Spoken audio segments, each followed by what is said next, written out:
உங்களுடைய குடும்ப பின்னணி, உங்களுடைய கல்வி, உங்களுடைய இளமை குறித்து எங்களுக்கு சொல்லுங்க. எங்களுடைய பூர்வீகம் திருநெல்வேலி மாவட்டத்தில் உள்ள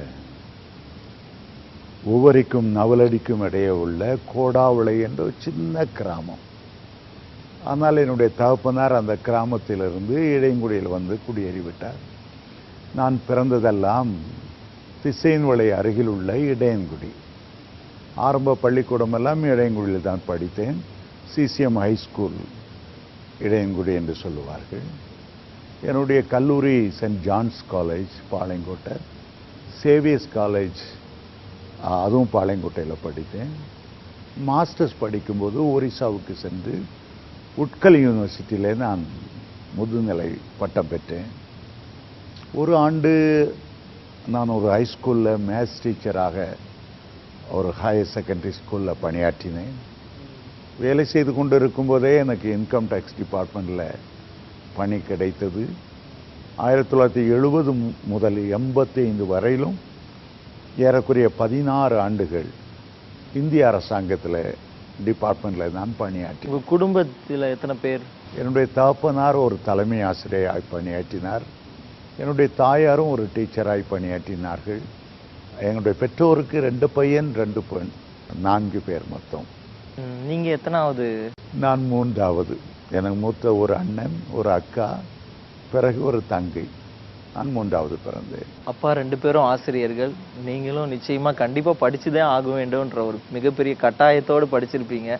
ஸோ உங்களுடைய இளமையில் நிகழ்ந்த ஒரு சுவாரஸ்யமான காரியங்கள், இல்லை நீங்கள் ரொம்ப ஸ்ட்ரிக்டான ஃபேமிலியில் வளர்ந்ததுனால நீங்களுடைய டிசிப்ளின், அந்த மாதிரி ஏதாவது சுவாரஸ்யமான காரியம் இருக்கா? என்னுடைய தகப்பனார் நான் பிறப்பதற்கு முன்பாகவே இயேசுவை ஏற்றுக்கொண்டார், பரிசுத்தாவின் அபிஷேகத்தை பெற்றுக்கொண்டார். மாத்திரமல்ல, ஒரு பெரிய பெந்தைக்கோஸ்தை சபையினும் மிக முக்கியமான நபராக பணியாற்றினார். இளம் பிராயத்தில் எங்களுக்கு மருந்து கூட எடுக்காமல் கர்த்தரையே எல்லாவற்றிலும் சார்ந்திருக்க வேண்டும் என்று அவர் அதற்கு அதிக முக்கியத்துவம் கொடுத்தார். எனக்கு 3 வயதில் சரியான ஜுரம் ஏற்பட்டது. அது போக போக ரொம்ப அதிகமாகி அதன் விளைவாக போலியோ ஏற்பட்டு மரண தருவாய்க்கு வந்துவிட்டேன். என்னுடைய தாயார் எவ்வளோ ஜெபித்து பார்த்தார்கள், அநேக ஊழியர்கள் ஜெபித்து பார்த்தார்கள், பதிலில்லை. அடுத்த நாள் நான் மரித்துவிடக்கூடும் என்று அவர்கள் எண்ணி தனக்கு தெரிந்த ஒரு உண்மை உத்தமான ஊழியரை வீட்டுக்கு அழைத்து கொண்டு வந்து முழு இரவும் ஜெபிக்கிற வேண்டியது. கர்த்தரிடத்தில் எப்படியாவது இந்த குழந்தையை நான் பெற்றுக்கொள்வேன் என்று என் தாய் தீர்மானித்தார்கள். ஆகவே என் படுக்கையின் ஒரு பகுதியில் என் தாயும், மறுபகுதியிலே ஒரு தேவனுடைய மனுஷனும் முழு இரவும் ஜெபம் பண்ண வந்தார்கள். அப்போது அந்த தேவ ஊழியக்காரருக்கு ஒரு தரிசனம் உண்டானது. யாரோ வந்து என்னை தூக்கி கொண்டு வருவது போல, என்னுடைய தாயினுடைய ஜெபத்தை கேட்டு ஆயுளை நீடித்து தருவது போல, அதுபோல என்னுடைய தாய்க்கும் அதே சொப்பனம் கிடைத்தது. ஆனால் அவர்கள் சொன்னார்கள், உன்னுடைய மகன் உயிரோடு இருக்க வேண்டும் என்றால் அவனுக்கு ஒரு குறையுள்ளவனாய் இருப்பான், அவன் கர்த்தருடைய ஊழியக்காரனாய் இருப்பான். அந்த 3 வயதில் என்னை குறித்து ஆண்டவர் அநேக காரியங்களை வெளிப்படுத்தினார். அடுத்த நாள் என்னுடைய ஜுரம் சுகமானது. ஏதோ ஒரு குறை இருக்கும் என்று கர்த்தர் சொன்னாரே. கண்களை தட்டி பார்த்தார்கள், கையை தொட்டு பார்த்தார்கள், எல்லாம் நன்றாக இருந்தது. ஆனால் சில மாதங்களுக்கு பிறகு என்னுடைய வலது கால் கொஞ்சம் கொஞ்சமாய் சோம்ப ஆரம்பித்தது. மற்றதை போல நீட்டி படுக்காமல் சுருக்கி படுக்க ஆரம்பித்தேன். கால் பாதிக்கப்பட்டு இருக்கிறது. அந்த கால் பாதிப்பும் கூட அவனுக்கு ஒரு பாதுகாப்பாக இருக்கும். பரிசுத்தமாய் வாழ்வதற்கு, ஊழியம் செய்வதற்கு அது அவனுக்கு ஒரு பாதுகாப்பாக இருக்கும் என்று அவர்கள் எண்ணினார்கள். ஆகவே நான் வளரும்போது என்னை பார்த்து, உன் கால் குணமாக வேண்டும் என்று விரும்பாதே, நான் எப்படி இருந்தாலும் நீ வேண்டும், என்ன குறையிருந்தாலும் நீ வேண்டும் என்று கேட்டேன். ஆகவே அந்த குறையை உனக்கு ஆசீர்வாதமாய் மாற்றி தருவார் என்று என்னுடைய தாயும் தகப்பனும் என்னை பார்த்து சொன்னார். இது என்னுடைய இளமையில் மறக்க முடியாத ஒரு சம்பவம். இப்போது ஏறக்குறைய என்னுடைய இடது காலை விட 4 அங்குலம் குறைவாக இருக்கிறதுனால ஓரளவு ஷூ போட்டு மேக்கப் பண்ணி என்னால் நடக்க முடிகிறது. ஒரு பக்கம் தீவிரமான கிறிஸ்தவ குடும்பம், குறையோடு கூட கர்த்தருடைய தரிசனம் உங்களுக்கு கிடைத்தது. இந்த சூழ்நிலையில உங்களுடைய இளமை பருவத்திலே உங்களுக்கு பெற்றோர்கள் ஊட்டி வளர்த்த ஒரு காரியம், நீ நிச்சயமாக ஊழியத்துக்கு செல்ல வேண்டும். அப்போ உங்களுடைய மனநிலை எப்படி இருந்துச்சு? அதை ஏற்றுக்கொள்ளக்கூடியதா இருந்ததா? இல்லை உங்களுடைய இளமை கால ஆசைகள் அதை நெருக்கும் பொழுது நீங்க அதிலிருந்து எப்படி ஓவர் கம் பண்ணீங்க? அதை பத்தி சொல்லுங்க. ஊழியத்தை பற்றி நான் அதிகமாக நினைக்கவில்லை. நிறைய படிக்கணும், அது மட்டும் எனக்கு ஆசை இருந்தது. என்னுடைய தகப்பனாருக்கு தெரிந்த ஒரே படிப்பு, நீ பெரிய எம்ஏ படிக்கணும்.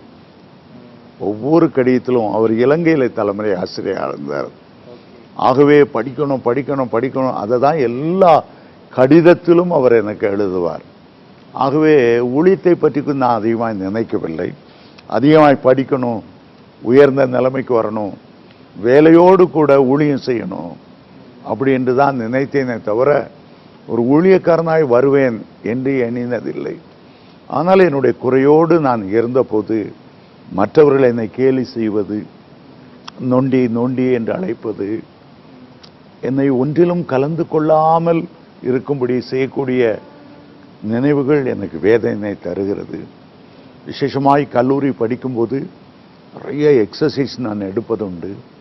ஆனாலும் ஒரு போலீஸ் அதிகாரியாய் வர முடியவில்லையே, ஒரு இராணுவத்தில் சேர முடியவில்லையே, ஒரு விமானம் ஓட்டுகிற பைலட்டாய் என்னால் இருக்க முடியாதே என்ற ஆதங்கம் என்னை ஒரு தாழ்வு மனப்பான்மைக்குள் தள்ளிவிட்டது. ஆகவே என்னுடைய வாலிப பிராயத்தில் மற்ற மாணவர்களோடு கூட சேர்ந்து அங்கே இங்கே சுற்றாமல் தனிமையாக இருந்து என்னுடைய குறைகளை நினைத்து அதிகமாக அழுதேன். மற்றவரோடு பழக விரும்பவில்லை, தனிமையானவனாகவே என்னுடைய வாழ்க்கை. அந்த மனசோர்வு நிமித்தம் யார் மேல் அதிகமா கோபம் வந்தது? என்னுடைய பெற்றோர் மேல். என்னுடைய தாயாரை பார்த்து கேட்டு இருக்கிறேன், நான் நொண்டி என்று தெரிந்த உடனே கழுத்தை நெறித்து கொண்டிருக்கிறதானே. இப்போது எனக்கு மகா கஷ்டமாக இருக்கிறது. எந்த பெண் என்னை திருமணம் செய்து கொள்ளுவார்? எனக்கு எப்படி ஒரு சிறந்த ஒரு நல்ல சரீரத்தோடு ஆரோக்கியத்தோடு கம்பீரமானவதாய் ஒரு போலீஸ் அதிகாரியை போல வர முடியவில்லையே, என்னுடைய குறைவு என்னை கீழாக இழுக்கிறதே என்று நான் எண்ணினேன். கல்லூரி மாணவிகளை பார்த்தால் நான் நகர மாட்டேன், அப்படியே நின்று விடுவேன். யாராவது தற்செயலாக சிரித்தால் கூட என்னைத்தான் கேலி பண்ணி சிரிக்கிறார்கள் என்றெல்லாம் நான் எண்ணிக்கொண்டிருந்தேன். அது என்னை ஒரு தனிமைக்குள்ளே, மன வேதனைக்குள்ளே, ஒரு தாழ்வு மனப்பான்மைக்குள்ளே தள்ளி கொண்டே போனது. இப்படிப்பட்ட ஒரு சூழ்நிலையில், அதாவது அப்நார்மல், ஒரு நார்மலான ஒரு ஹியூமன் எப்படியெல்லாம் ஆசைகளோடு வாழ்ந்திருப்பாங்களோ அது இல்லாம ஒரு மனசோர்வோடு இருக்கிற சூழ்நிலை உங்களுக்கும் கடவுளோடு எப்படி ஐக்கியம் ஏற்பட்டது? ஏன்னா தீவிர பக்தி நிறைந்த குடும்பம், ஒரு பக்கம் உங்களுக்கு மனசோர்வு, ஏக்கம், மற்றவர்களைப் போல நான் இல்லையே அப்படின்ற ஒரு கலக்கம். இதன் மத்தியில இயேசுவோடு உங்களுக்கு எப்படி அந்த உறவு ஏற்பட்டது? நான் படித்து முடித்து வருமான வரி இலாக்காவில் பணியாற்றிய போது எனக்கு ஒரு 27 வயது ஆகும்போது என்னுடைய பெற்றோர் பெண் பார்க்க ஆரம்பித்தார்கள். ஒரு எத்தனையோ பெண்களை பார்த்தார்கள், ஆனால் ஒரு பெண்ணாவது என்னை திருமணம் செய்து கொள்ள முன் வரவில்லை. என் தகப்பனார் எனக்கு ஒரு ஆலோசனை சொன்னார். நாங்கள் முடிந்த வரைக்கும் பார்த்து விட்டோம், ஒன்று நடக்கவில்லை, நீயாவது ஒன்றை பார். அந்த பெண் ஒன்றை லவ் பண்ண இன்டைரக்டா அதான் சொன்னார். நாங்கள் உனக்கு திருமணம் செய்து வைத்து விடுகிறோம், கவலைப்படாதே என்று சொன்னார். யாரா இருந்தாலும் பரவாயில்ல. ஆமா, உன்னை விரும்புகிற ஒன்றை பார்த்து நீயே சொல், முடித்து வைத்து விடுகிறோம் அப்படி என்று சொன்னார். அது எனக்கு நல்ல ஒரு ஆலோசனையாய்ப்பட்டது. நாங்கள் குடியிருந்த வீட்டிலே ஒரு பெண் ரொம்ப பக்தியாய் இருந்தார். அப்போ நான் நினைத்தேன், இந்த பெண் எனக்கு மனைவியாய் வந்தால் எவ்வளோ நன்றாய் இருக்குமே. பல நாட்கள் கவனித்தேன்.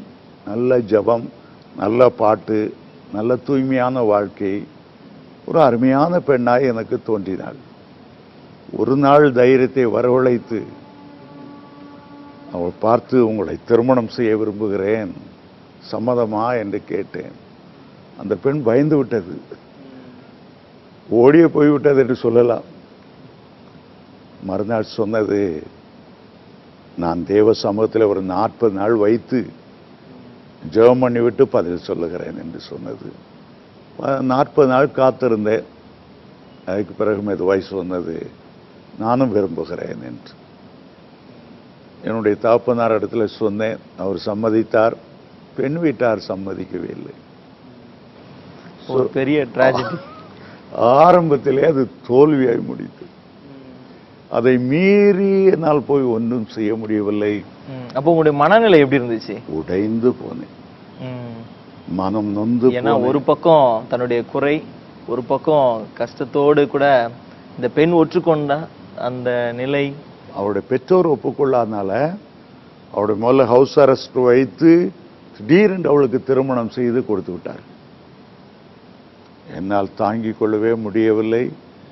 என்னுடைய சகோதரி பிரதர்ஸ் எல்லாம் ஒருவேளை நான் தற்கொலை செய்து கொள்ளக்கூடும் என்று சொல்லி என்னோடு வந்து தங்கியிருந்தார்கள். அப்போ நான் வாலிபர் இருக்கிற லாட்ஜில் இருந்தேன். அப்பொழுது அந்த கவலை, அந்த டிப்ரெஷன் என்னை வாட்டி வதைத்தது.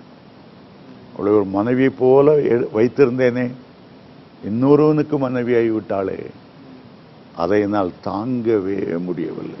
உங்களுடைய மனக்கோட்டை உடைந்து சிதறிச்சு. அந்த லாட்ஜில் எங்களுக்கு ஒரு அங்கிள் இருந்தார். அவர் ஒரு பயங்கர லவ் ஃபெயிலியர் என்று சொல்லலாம். காரணம், அவர் ஒரு டிரைவராய், ஒரு பெரிய வீட்டில் டிரைவராக இருக்கும்போது அந்த பெண் அவளை விரும்பி திருமணம் செய்து கொண்டது. 2 குழந்தைகள் பிறந்த பிறகு அந்த பெற்றோர் கண்டு இவரை அடி அடி என்று அடித்து அந்த பெண்ணை இழுத்து கொண்டு வந்து விட்டார்கள். அவர் எப்போதும் அந்த லாட்ஜில் உட்கார்ந்து சீரட்டை ஊதி அவர் நல்ல ட்ரிங்க்ஸ் எடுப்பார். என்னை கூப்பிட்டார், உன் கவலை மறக்கிறதுக்கு நல்ல மதுபானம் தான் ஒரே வழி. ஒரே வழி. முதல் முறை எனக்கு மதுபானத்தை கற்றுக் கொடுத்த பெருமை அவருக்கு தான் சாரும். பேச்சுலராக இருந்தாலும் நிம்மதிக்காக இரவிலே சூதாடுவது உண்டு, சினிமா பைத்தியமாய் மாறிவிட்டது உண்டு. கை எப்போதும் சீரட்டில் புகைய ஆரம்பித்தது. பக்தியெல்லாம் எங்கேயோ பறந்து போய்விட்டது. மனுஷன் உலகத்தில் பிறந்தது உலகத்தை அனுபவிக்கத்தான் அப்படிங்கிற எண்ணம் தான் எனக்குள்ளே இருந்தது. ஆகவே குடித்து வெறித்து மனம் போல வாழ்வது, கை நிறைய சம்பளம், இன்கம் டேக்ஸ் டிபார்ட்மெண்ட்ல வேலை கிடைத்ததுனால, நிறைய நண்பர்கள் லாட்ஜில் இருந்ததுனால, எவ்வளவோ சிற்றின்பங்களை உலகத்தில் அனுபவித்தாலும் கூட எனக்குள்ளே ஒரு வெறுமை, ஒரு சமாதானம் இல்லை. அன்புக்காக ஏங்கி அது எனக்கு கிடைக்கவில்லை. ஏதோ வானத்தின் கீழே ஒரு அனாதை போலவே எனக்கு தோன்றினது. ஒரு சந்தோஷம் இல்லை. ஏன் வாழ்கிறேன் என்று எனக்கு புரியவும் இல்லை. ஏதோ ஒரு காலகட்டத்தில் என்னை ஒரு டிப்ரெஷன் பிடித்து, மன உளைச்சல், மன சோர்வு, ஒரு நிம்மதி இருப்பதில்லை, இரவில தூக்கம் வருவதில்லை. எவ்வளவோ குடித்து அந்த மதுபானத்தில் தூக்க மாத்திரைகளை போட்டு அப்படியாவது நிம்மதி கிடைக்காதா, கை கால்களெல்லாம் விழுந்து போய் ஏதோ உள்ளத்தில் ஒரு தோல்வியை ரைஸ் மில் ஓடுவது போல, ஒரு ஃபேக்டரி ஓடுவது போல நிம்மதி இருப்பதில்லை. இதற்கு காரணம் காதல் தோல்விதான், இல்ல என்னுடைய குறைபாடா, இல்ல ஆண்டவருடைய சித்தம்? இதுக்கு 3ல நீங்க எதை டிசைட் பண்ணீங்க? இதுதான் காரணமா இருக்கும்? காதல் தோல்வி ஒரு 25% என்றாலும், அதை தொடர்ந்து நான் அனுபவித்த சிற்றின்பங்கள், நான் எனக்கு சமாதானம் தரும் என்று எண்ணின பாவ சந்தோஷங்கள், ஏதோ ஒரு வழியிலே ஒரு தீய சக்திக்கு என் உள்ளத்தை திறந்து கொடுத்து விட்ட தெளிவான ஒரு எண்ணம் எனக்கு இருந்தது. இரவு நேரங்களில் என்னால் தூங்க முடிவதில்லை. இரவு 2 மணி 3 மணிக்கு மோட்டர் பைக்கை எடுத்துக்கொண்டு பீச் ரோட்டில் ஓடி வருவேன். சட்டையும் போட்டிருக்க மாட்டேன். அதை பற்றி நான் கவலைப்படுறதில்லை. நிம்மதி இல்லை, சமாதானம் இல்லை, தூக்கம் இல்லை, மன உளைச்சல் உளைச்சல் உளைச்சல் தாங்கவே முடியல. உலக பிரகாரமாக படிப்பு இருந்தது, பணம் இருந்தது, நல்ல நண்பர்கள் இருந்தார்கள், சமுதாயத்தில் உயர்ந்த ஒரு நிலைமை, டிபார்ட்மெண்ட்டில் இன்கம் டேக்ஸ் டிபார்ட்மெண்ட்டில் அதிகாரம் இருந்தது. ஆனால் மன உளைச்சலை தாங்கவே முடியாது. இரவு தூக்கமில்லாதபடியால் சட்ட நுணுக்கங்களை அறிந்து டிபார்ட்மெண்ட்ல வேலை செய்ய முடியாதபடி இந்த சோர்வு அவ்வளவு அதிகமா இருந்தது. அதற்கு அடுத்த ஸ்டெப் போனது, என் காதிலே ஒரு சத்தம், உன்னுடைய பிரச்சனைகள் எல்லாம் தீர்வதற்கு தற்கொலை தான் முடிவு, மற்றபடி உன் பிரச்சனை தீராது, உன் மன உளைச்சல் தீராது, உனக்கு நிம்மதி கிடைக்காது, தற்கொலை செய்து ஏதோ ஒரு சத்தம் அதற்கு நேராகவே என்னை தூண்டிக் கொண்டு இருந்தது. நிறைய தூக்க மாத்திரை போட்டுக்கொள், இந்த பிரச்சனை எல்லாத்துக்கும் உனக்கு விடிவு கிடைக்கும். அப்படிப்பட்ட ஒரு எண்ணம் என்னை ஆட்கொள்ள ஆரம்பித்தது. தானாக அது எனக்குள்ளே வந்திருக்க முடியாது. வேறொரு தீய சக்தி எனக்குள்ளே டிப்ரெஷன் மூலமாய் நுழைந்து விட்டது என்பதை எனக்கு தெரிய முடியுது. அப்படிப்பட்ட ஒரு பரிதாபமான நிலைமையில என்னுடைய அறையில குடித்து படுத்திருந்த போது ஒரு மாலை ஒரு 5 மணி இருக்கும், யாரோ கதவை தட்டுகிறது போல ஒரு உணர்வு ஏற்பட்டது. யார் தட்டுகிறார் என்று நேர எழுந்து கதவை திறந்தேன். ரொம்ப ஆச்சரியம், ஒரு வயதான பெண்மணி, ஒரு 70 வயது இருக்கும், அந்த வாசலை நின்று கொண்டிருந்தார்கள். என்னை இறங்க பார்த்து, தம்பி, ஏன் உன் முகம் இவ்வளவு துக்கமா இருக்கிறது, ஏன் இவ்வளவு மனவேதனையோடு இருக்கிறாய், உன்னுடைய பிரச்சனை பற்றி உன்னுடைய மூத்த சகோதரி என்னிடத்தில் வந்து சொன்னபடியால் உன்னை சந்திக்க வேண்டும் என்று ஆவலோடு வந்தேன். தம்பி, கவலையும் கண்ணீரும் நிறைந்த அந்த உலகத்திலே ஒரே ஒருவர் உனக்கு ஆறுதல் தருவார், ஒரே ஒருவர் உனக்கு புது வாழ்க்கையை தருவார். நீ அவரை நம்புவாய் என்றால் இன்றைக்கு ஒரு அதிசயம் நிச்சயமாய் நடக்கும். அவர் இயேசு, அவர் இயேசு தம்பி, அவர் இயேசு சொல்லிக்கொண்டே நான் அழைக்காமலேயே என்னுடைய அறைக்குள் வந்து விட்டார்கள்.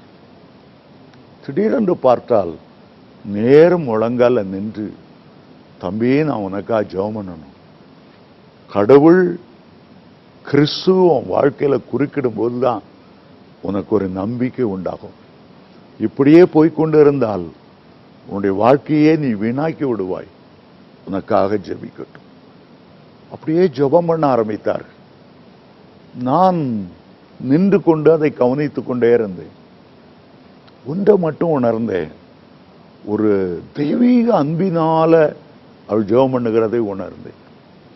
என் வாழ்க்கையில ஆயிரக்கணக்கான ஜெபங்களை கேட்டு இருந்தாலும் இந்த ஜெபம் ஒரு வித்தியாசமானதாக, நேரடியாக இறைவனோடு பேசுவதை போல, ஒரு ஒரு ஒரு அந்த பிரேயருக்கு பதில் கிடைக்காம நிச்சயமா இருக்க முடியாது என்று சொல்லக்கூடிய அளவில் ஆண்டவரோடு நெருங்கின ஒரு ஐக்கியம் உள்ள ஒரு வயதான மூதாட்டி எனக்கு ஜெபம் பண்ணுகிறார்கள் என்று எண்ணினேன். ஜெபம் பண்ணுகிற கவனித்துக் கொண்டே இருந்தேன். திடீரென்று அந்த அம்மாவுக்கு பின்னால் தூய்மையான பரிசுத்தமான தெய்வம் ஆவியாய் நின்று கொண்டிருக்கிறதை உணர முடியும். அவரை பார்த்த உடனே எனக்குள்ள ஏதோ ஒன்று நடந்தது. அவரை பார்த்த உடனே, ஐயோ, இவருடைய பிரசன்னத்தில் நிற்க முடியாத அருவருப்பான பாவங்களை செய்த ஒரு துரோகியான மனுஷனாய் இருந்து விட்டேனே. ஐயோ, அவர் எவ்வளவு பரிசுத்தம் உள்ளவர், இவ்வளோ அன்புள்ளவராய் இருக்கிறார். முகமுகமாய் பார்க்காவிட்டாலோ அந்த ரூபத்தை என்னால் உணர முடிந்தது. அடுத்த நிமிடம் தபால் என்று தரையில் விழுந்துட்டேன். எப்படி விழுந்தேன் என்று எனக்கு தெரியவில்லை. நான் பாவி பாவி பாவி பாவின்னு என்ன அறியாம கதற ஆரம்பித்தேன். இவ்வளவு அன்புள்ள தேவனை என்னை தேடி வந்திருக்கிறாரே என்கிற உணர்வு.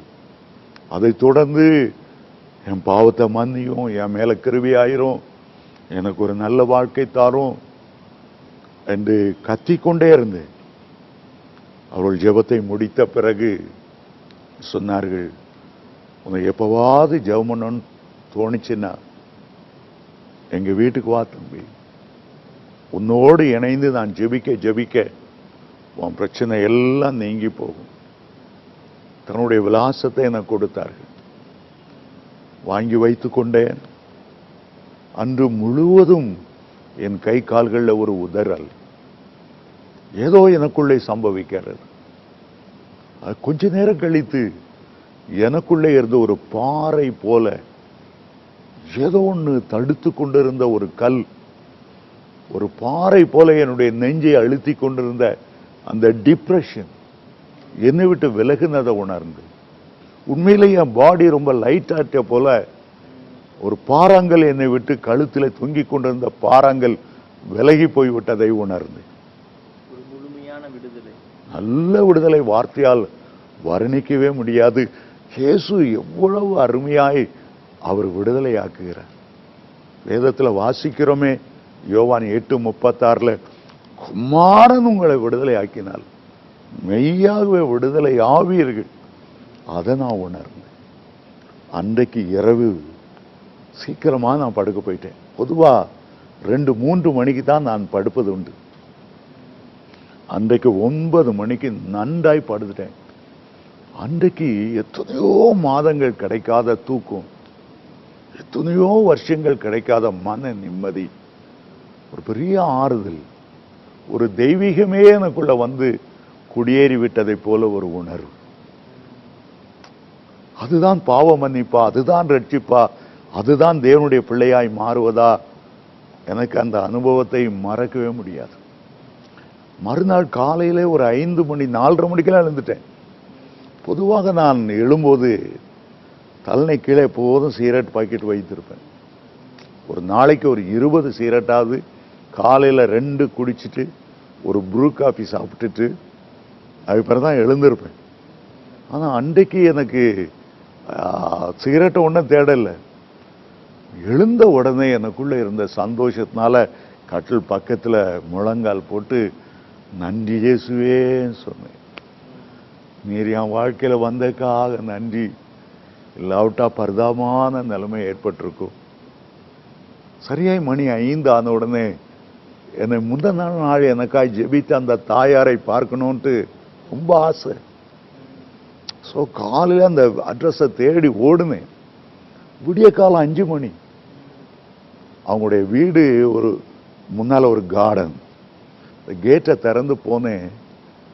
ஒரு தூண் பக்கத்தில் முழங்கால் படிட்டு ஜோமணி கொண்டு இருந்தார். கீழே ஒரு பாய் விரித்து. என்ன காலையில் பார்த்ததும் அவங்களுக்கு ஆச்சரியம் ஒரு பக்கம், சந்தோஷம் ஒரு பக்கம். என்ன தம்பி காலையில் வந்துட்ட?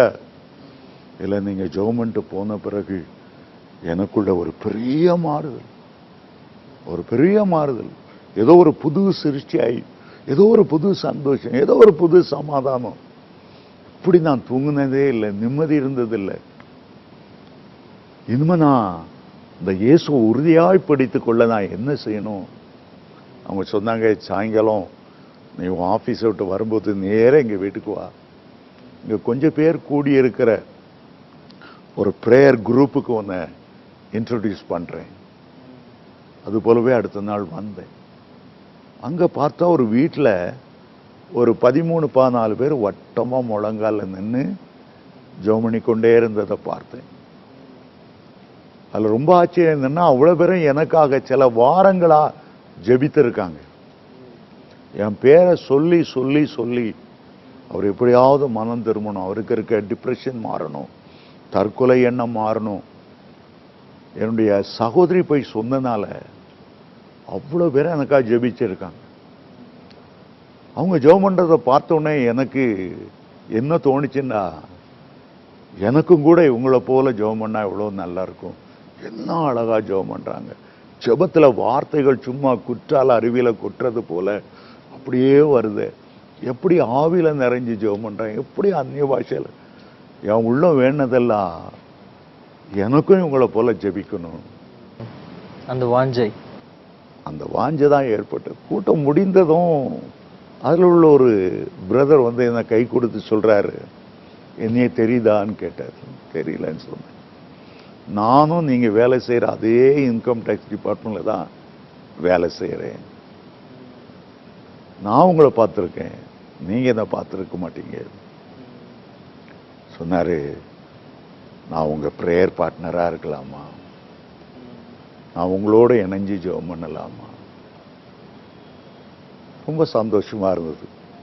ஜெபிக்க ஜெபிக்க உண்மையிலே எனக்கு ஒரு பெரிய விசுவாசம், ஜெபிச்சா உலகத்தையே மாத்திரலாம் போல் இருக்கு. அப்படிப்பட்ட ஒரு எண்ணம், ஜெபத் மேல ஒரு நம்பிக்கை. இந்த வயதான அம்மா ஜெபம் பண்ணி என் வாழ்க்கையில இந்த டிப்ரெஷன்லாம் மாறிச்சுதே, அந்த சந்தோஷத்தை எனக்கு தாங்க முடியல. அதனால நாங்கள் இன்கம் டேக்ஸ் நான் போகும்போதெல்லாம் அவன் சீக்கிரமா என்ன வர சொல்லிடுவான். ஒரு 8 மணிக்கு போல, 9 மணிக்கு ஆஃபீஸ் திறக்கண்டா. எதிரில் உள்ள கத்தீட்ரல்ல அவன் ஜெபம் பண்ணுவான். அவன் அழகா ஜெபம் பண்ணுவான். Mighty prayer warrior. அவன் ஜெபம் பண்ணும்போது மேலெல்லாம் ஒரு அக்கினிய, ஒரு வல்லமையை உணர முடியும். அதுக்கு பிறகு மத்தியானம் லஞ்ச் அவர் ஒரு 1/2 hour தான். திருப்ப ஓடி போய் ஜெபம் பண்ண போவோம். சாயங்காலம் ஆஃபீஸ் முடிஞ்ச உடனே திருப்பி போய் ஜெபம் பண்ண போவோம். மறக்க முடியாத அனுபவங்கள். அவன் கடைசி வரை எனக்கு ஒரு நல்ல ப்ரேயர் பார்ட்னராக இருந்தான். இப்படி குழுவா ஜெபித்ததன் விளைவும் அந்த பாட்டியம்மா வந்து உங்களுக்கு ஜெபித்த அந்த அனுபவம் தான் உங்களை வந்து கிறிஸ்துவுக்காய் ஆதாயப்படுத்தியது. இதன் மத்தியில உங்களுடைய பெற்றோருடைய நிலை, இல்லை உங்களுடைய திருமண வாழ்க்கை, அனுதினமுமான அந்த வாழ்க்கை, இதை பற்றிலாம் நீங்க யோசிக்காம ஜெபம்தான் என் குறிக்கோள், மாலை காலை என்று பாராம ஜெபித்து கொண்டே இருந்தீங்க. எப்போ உங்களுக்கு திருமணம் ஆச்சு? அதற்காக நீங்க எப்போ? அதுக்கு பிறகு எனக்கு ஆண்டவர் மேல பெரிய நம்பிக்கை. ஆண்டவரை நீரே எனக்கு சூஸ் பண்ணி கொடும், நானா போய் பட்டா போடு பாடு போதும், நல்ல மாட்டுக்கு ஒரு சூடுன்ற மாதிரி இனிமே நான் அந்த பக்கமே போக மாட்டேன், நீர் எனக்கு பெஸ்ட் செலக்ட் பண்ணி கொடுக்கணும் அப்படின்னு ஆண்டவர்கிட்ட வேண்டிக்கிட்டேன். எனக்குள்ள மாறுதலை என்னுடைய தாயை தகப்பையும் பார்த்தாரு. முன்னாலெல்லாம் நான் குடிகாரனா, பைத்தியக்காரனா, அந்த டிப்ரெஷன்ல பழக்கங்கள்லாம் அன்றையோட ஒளிஞ்சு வரவே இல்லை. சினிமா மோகமோ, செகண்ட் ஷோ போய் பாதி சினிமா தியேட்டர்ல உட்காந்து கலாட்டா பண்ணி ஒரு படத்தையே 50 தடவை பார்த்து அந்த சினிமா மோகம் போனது, கையிலேருந்து சிகரெட்டு போனது, குடிப்பழக்கம் திருப்பி இன்னைக்கு 42 வருஷம் ஆச்சு, ஏறவே இல்லை என் கையில். முழுக்க முழுக்க அதுலேருந்து ஆண்டவர் இயேசு எனக்கு ஜெயத்தை தந்தார். அந்த யாராவது சிகரெட்டு குடிச்சா கூட அந்த நாற்றம் நாரும். முந்தி அது மேலே எவ்வளோ பைத்தியமாக குடிச்சிட்டு இருந்தவன், அது மேலே அவ்வளோ வெறுப்பு. என்னுடைய துன்மார்க்க வாழ்க்கை ஒருத்தி என்னுடைய அம்மா தலையில் அடிச்சு உன்னை பெத்தனேன்னு அழுதுருக்கிறாங்க. அவங்கெல்லாம் என் வாழ்க்கையில் ஏற்பட்ட மாற்றத்தை பார்த்து அவங்களுக்கு பெரிய சந்தோஷம். அதுக்கு பிறகு நான் ஆண்டவர்கிட்ட தீர்மானம் பண்ணேன், நேர் எனக்கு சூஸ் பண்ணித்தார். அப்போ முதல்ல ஒரு பக்கத்தில் ஒரு சர்ச்சில் போய் சாட்சி கொடுத்தேன். பிறகு அவர்கிட்ட 1-2 பிரசங்கம் பண்ண எனக்கு அனுமதி கொடுத்தார். அந்த பாஸ்டரோட சேர்ந்து கொஞ்சம் வளர ஆரம்பித்தேன். ஒரு நாள் அந்த பாஸ்டர் சொன்னார், அப்படி ஒரு பெண் வீட்டார் இருக்காங்க, ஒரு பக்தியுள்ள ஒரு ஊழியக்காரனாக இருந்தால் அவங்களுக்கு ஒரே பெண்ணு தான், நீ போய் பார்க்குறியான்னு சொன்னாங்க. சரின்ட்டு நான் எங்களுடைய அம்மாவுடைய குடும்பம் எல்லாம் போய் பார்த்தோம். பார்த்தா அவ நல்ல படித்த பெண், கவர்மெண்ட்டில் வேலை செய்ய, தமிழ்நாடு கவர்மெண்ட்டில் ரெவன்யூ இன்ஸ்பெக்டராக பணியாற்றுகிறவள், பெற்றோருக்கு ஒரே பெண், ரொம்ப அழகாக இருந்தா. நான் பார்த்த உடனே தலைக்கீழே குனிஞ்சிட்டேன். நிச்சயமாக அந்த பெண் என்னை சம்மதிக்க மாட்டா, முடவன் கொம்பு தேனுக்கு ஆசைப்படக்கூடாது. பார்த்துட்டு ஒரே தடவை தான் பார்த்தேன், தலை குனிஞ்சு வந்துட்டேன். 40 நாள் கழித்து ஒரு நாள் அந்த போதகர் என்னை பார்த்தார். பொண்ணு பார்த்து வந்தியப்பா உனக்கு பிடிச்சிருக்கா பிடிக்கலையான்னு கேட்டார். நான் சொன்னேன், எனக்கு பிடிக்குது பிடிக்கலைங்கிற பிரச்சனை இல்லை, அந்த பொண்ணுக்கு என்ன பிடிக்குதாங்கிறதான் பிரச்சனை. இந்த பொண்ணுக்கு உன்னை பிடிச்சிருக்கான்னு சொன்னாங்க. நம்பவே முடியல. உண்மையிலையா பாஸ்டர், உண்மையிலையான்னு கேட்குறேன். இல்லை, அந்த பெண் ஜெபம் பண்ணி பார்க்கும்போது ஆண்டவர் வெளிப்படுத்தினார். இதை குறித்து அவர் டிஜிஎஸ்ட போய் விசாரிக்கும் போது பிற்காலத்தில் ஒரு ஊழியக்காரனாகி வருவான், அதனால அவனுக்கு கொடுக்கலாம். அவர் சொன்னனால என்னுடைய மனைவிக்கு நிறைய சொப்பனங்கள் தரிசனத்தில் நான் என்று வெளிப்படுத்தினபடியால் அவள் முன் வந்தாள், திருமணம் செய்து கொண்டாள். அவளை பார்க்கும் போதெல்லாம் ஒரு கேள்வி கேட்பேன், என்ன எப்படி சம்மதிச்சா? ஒரு 1000 தடவை கேட்டிருப்பேன். அது கர்த்தரே ஒழுங்கு செய்து தரும்போது நம்ம அவசர கோட்டையா முந்திரி கோட்டையா முந்தாம நீர் சூஸ் பண்ணி தர்றது பெஸ்டா தான் இருக்கும். நம்பும்போது அது நமக்கு ஆசீர்வாதமா இருக்கும். இந்த ஊழிய ஸ்தலம் எல்லாம் கூட என்னுடைய மனைவியுடைய ப்ராப்பர்ட்டி. ஒரே மகளா இருந்ததுனால அவளுக்குரியதெல்லாம் எனக்கு வந்தது. ஆகவேதான் இந்த ஆலயத்தை இந்த இடத்துல கட்ட முடிந்தது. எல்லாவற்றும் அவர் ஞானமாய் அவருடைய சித்தத்தின்படி ரொம்ப கிளியரா செய்கிறார். அது ஆச்சரியமா இருக்கிறது. விரும்பினது போன பிறகும் ஆண்டவருடைய சித்தத்தின்படி நீங்க ஒப்பு கொடுத்து வாழ்ந்ததுனால மிகப்பெரிய ஆசீர்வாதம். எப்போ முழு நேர பணிக்கென்று உங்களை ஒப்பு கொடுத்தீங்க? இப்படி உங்களுடைய கிறிஸ்தவ பயணம் போய்கொண்டிருந்த நேரத்துல எப்படி ஆண்டவருக்காக, ஏன்னா சின்ன வயசுல உங்களுடைய பெற்றோர் ஒப்பு கொடுத்த ஒரு காரியம் உங்களை ஊழியத்திற்கென்று ஒப்பு கொடுத்திருக்காங்க. இப்படி கிறிஸ்தவ ஜீவியத்தில் இருந்த நீங்க எப்போ முழு நேர பணிக்கன்னு நீங்க ஒப்பு கொடுத்தீங்க? ஆண்டவரை நேசிக்க நேசிக்க அவருக்காக ஏதாயிலும் செய்யணும்ன்ற ஒரு பெரிய ஆசை. ஆகவே ஒரு சின்ன டீமாக விடிய காலம் 4 மணிக்கு எழும்பி தெருக்கள்ல நின்று இந்த ஃபெய்த் வாக்குன்னு சொல்லுவாங்களே, 2 பேர் அல்லது 3 பேர் அல்லது 5 பேர், இயேசு ரட்சிக்கிறார், இயேசு பாவங்களை மன்னிக்கிறார், இயேசு நோய்களை குணமாக்குகிறார், இயேசு நிம்மதி சமாதானத்தை தருகிறார், தெரு தெருவா வீதி வீதியா ரோடா நடந்திருக்கிறேன். ஒவ்வொரு நாளும் 4 மணிக்கு எழுந்து தெருக்களை நின்று இந்த இடமெல்லாம் சமாதானமா இருக்கணும், இங்கே உள்ள கொலவெறி ஆவிகள் மாறணும், இந்த இடத்துல சண்டை சச்சரவு இருக்கக்கூடாது, தேவசத்தில் சமாதானம் ஏற்படணும். ஒரு 5 பேர் 1 மணி நேரம் நடந்து செல்வதுண்டு. 5:30 மணிக்கு வீட்டுக்கு வருவேன். என்னுடைய மனைவி எனக்கு ஒரு காஃபி போட்டு கொடுப்பாள். 6 மணிக்கு தினமும் 2000 டிராக்ட் போட்டுக்கொண்டு ரயில்வே ஸ்டேஷனுக்கு போயிடுவேன்.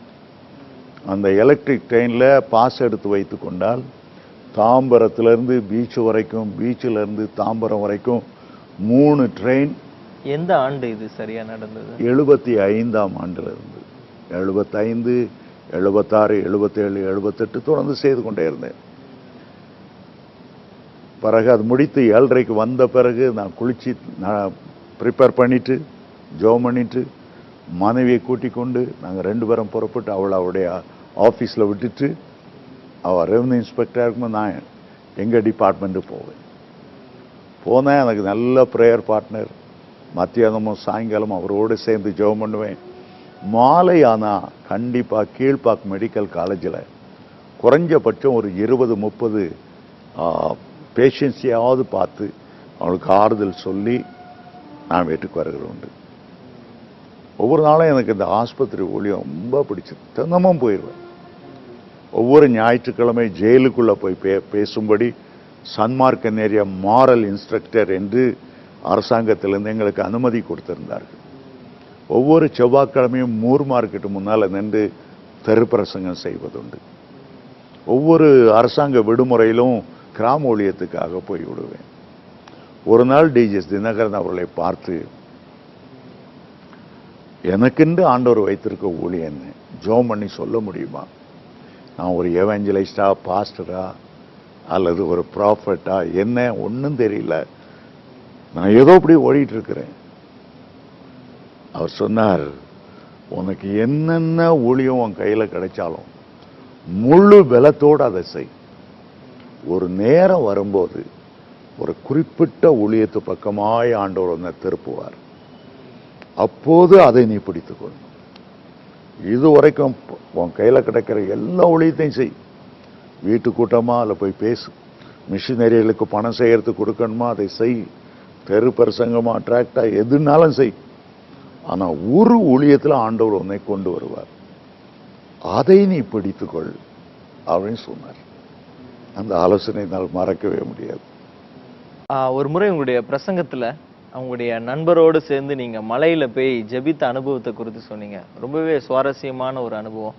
அதை எங்களுக்காக இந்த நிகழ்ச்சியில சொல்ல முடியுமா? நான் சொன்னேன், வருமான வரி இலாக்காவில் எனக்கு ஒரு நல்ல பிரேயர் பார்ட்னர், ஜப பங்காளன். மாதத்தில் ஒரு முறை ஏர்போர்ட்டுக்கு ஆப்போசிட்டில் உள்ள பரங்கி மலைன்னு நினைக்கிறேன், அந்த மலையினுடைய உச்சியில் ஏறி நாங்கள் 2 பேரும் ஜெபம் பண்ணுறது உண்டு. இரவு 10 மணிக்கு ஏறினா விடிய காலம் 5 மணி வரைக்கும் நாங்கள் ஜெபம் பண்ணுவோம். ஒரேடியாக தொடர்ச்சியாக ஜெபம் பண்ணுறது இல்லை. அவன் ஒரு 5 நிமிஷம் பிற, நான் ஒரு 5 நிமிஷம் பிற, அவன் ஒரு 5 நிமிஷம் மாறி மாறி மாறி மாறி ஜெபம் பண்ணுறதுனால அவ்வளோ நீண்ட நேரம் எங்களால் ஜெபம் முடிந்தது. ஆண்டவருடைய அன்பு எங்களுடைய உள்ளத்தில் ஊற்றப்பட்டு அவரே ஜெபத்தை நடத்துறது போல எங்களுக்கு இருந்தது. பல மாதங்கள் நாங்கள் 2 பேரும் சேர்ந்து அப்படி ஜெபம் பண்ணியிருக்கோம். ஒரு மாதம் ஜெபம் பண்ணும்போது திடீரென்று அவனுக்கு என்ன நடந்ததுன்னு தெரில, ஒரு பரவசம், அது என்ன வார்த்தையால் துள்ளி குதிச்சு ஜீசஸ் ஜீசஸ் என்று கத்துகிறார். அந்த முகத்தில் உள்ள பிரகாசம், அவருடைய அந்த ஆனந்த பரவசம் ஒரு 10 நிமிடத்துக்கு மேலே தான் கொஞ்சம் தழிந்தது. அவரை பார்த்து கேட்டேன், என்ன நடந்தது, ஏன் இப்படி கத்துனா? அவன் சொன்னான், நான் இயேசுவை பார்த்தேன், இயேசுவை பார்த்தேன். நான் கேட்டேன், படங்களில் பார்க்கறதும் போறியா அல்லது இந்த சிலைகளில் பார்க்குற மாதிரியா, எப்படி தோற்றம் அளித்தார்? சொன்னால் அந்த படத்துக்கும் சிலைக்கும் அவருக்கும் சம்பந்தமே இல்லை. அவர் முழுக்க முழுக்க மகிமையின் ராஜாவாக காட்சியது. எவ்வளோ கம்பீரம், ராஜாதி ராஜாவுடைய தோற்றம். ஒரு கண்ணை பார்த்து கொண்டே இருக்கலாம், வாயை பார்க்கலாம், காது அப்படி இருந்தது, முடி அப்படி இருந்தது. வர்ணித்து சொல்ல சொல்ல சொல்ல உண்மையில எனக்கு கஷ்டமா இருந்தது. ஆண்டவரே, அவனுக்கு தரிசனம் கொடுத்தீர், ஏன் எனக்கு கொடுக்கல? நாமுடைய பிள்ளை இல்லையா? ஒரு பிள்ளைக்கு அப்பாவுடைய முகத்தை பார்க்கணும், அப்பாவுடைய சத்தத்தை கேட்கணும் ஆசை இருக்குமா இருக்காதா? அவனுக்கு மட்டும் தரிசனம் கொடுத்தீர் ஆண்டவரே. அவனை பார்த்து கேட்டேன், ஏசுநாதர் உன்கிட்ட பேசினாரா? ஆமாம் பேசினாரு. ஆஃபீஸில் ப்ரொமோஷன் வரும்போது நீ முழு நேர ஊழியத்துக்கு வரணும். வேற ஆண்டவர் என்ன பேசினார்? ஆண்டவர் பேசலாம் சொன்னால் ரொம்ப மனசு கஷ்டமாக இருந்தது. அதுக்கு பிறகு நான் அப்படி சைலண்ட் ஆகிட்டேன். எனக்கு ஜெபம் பண்ண கூட முடியல. அதுக்கு பிறகு அவனோட நான் ஜெபம் பண்ண மலைக்கும் போனதில்லை.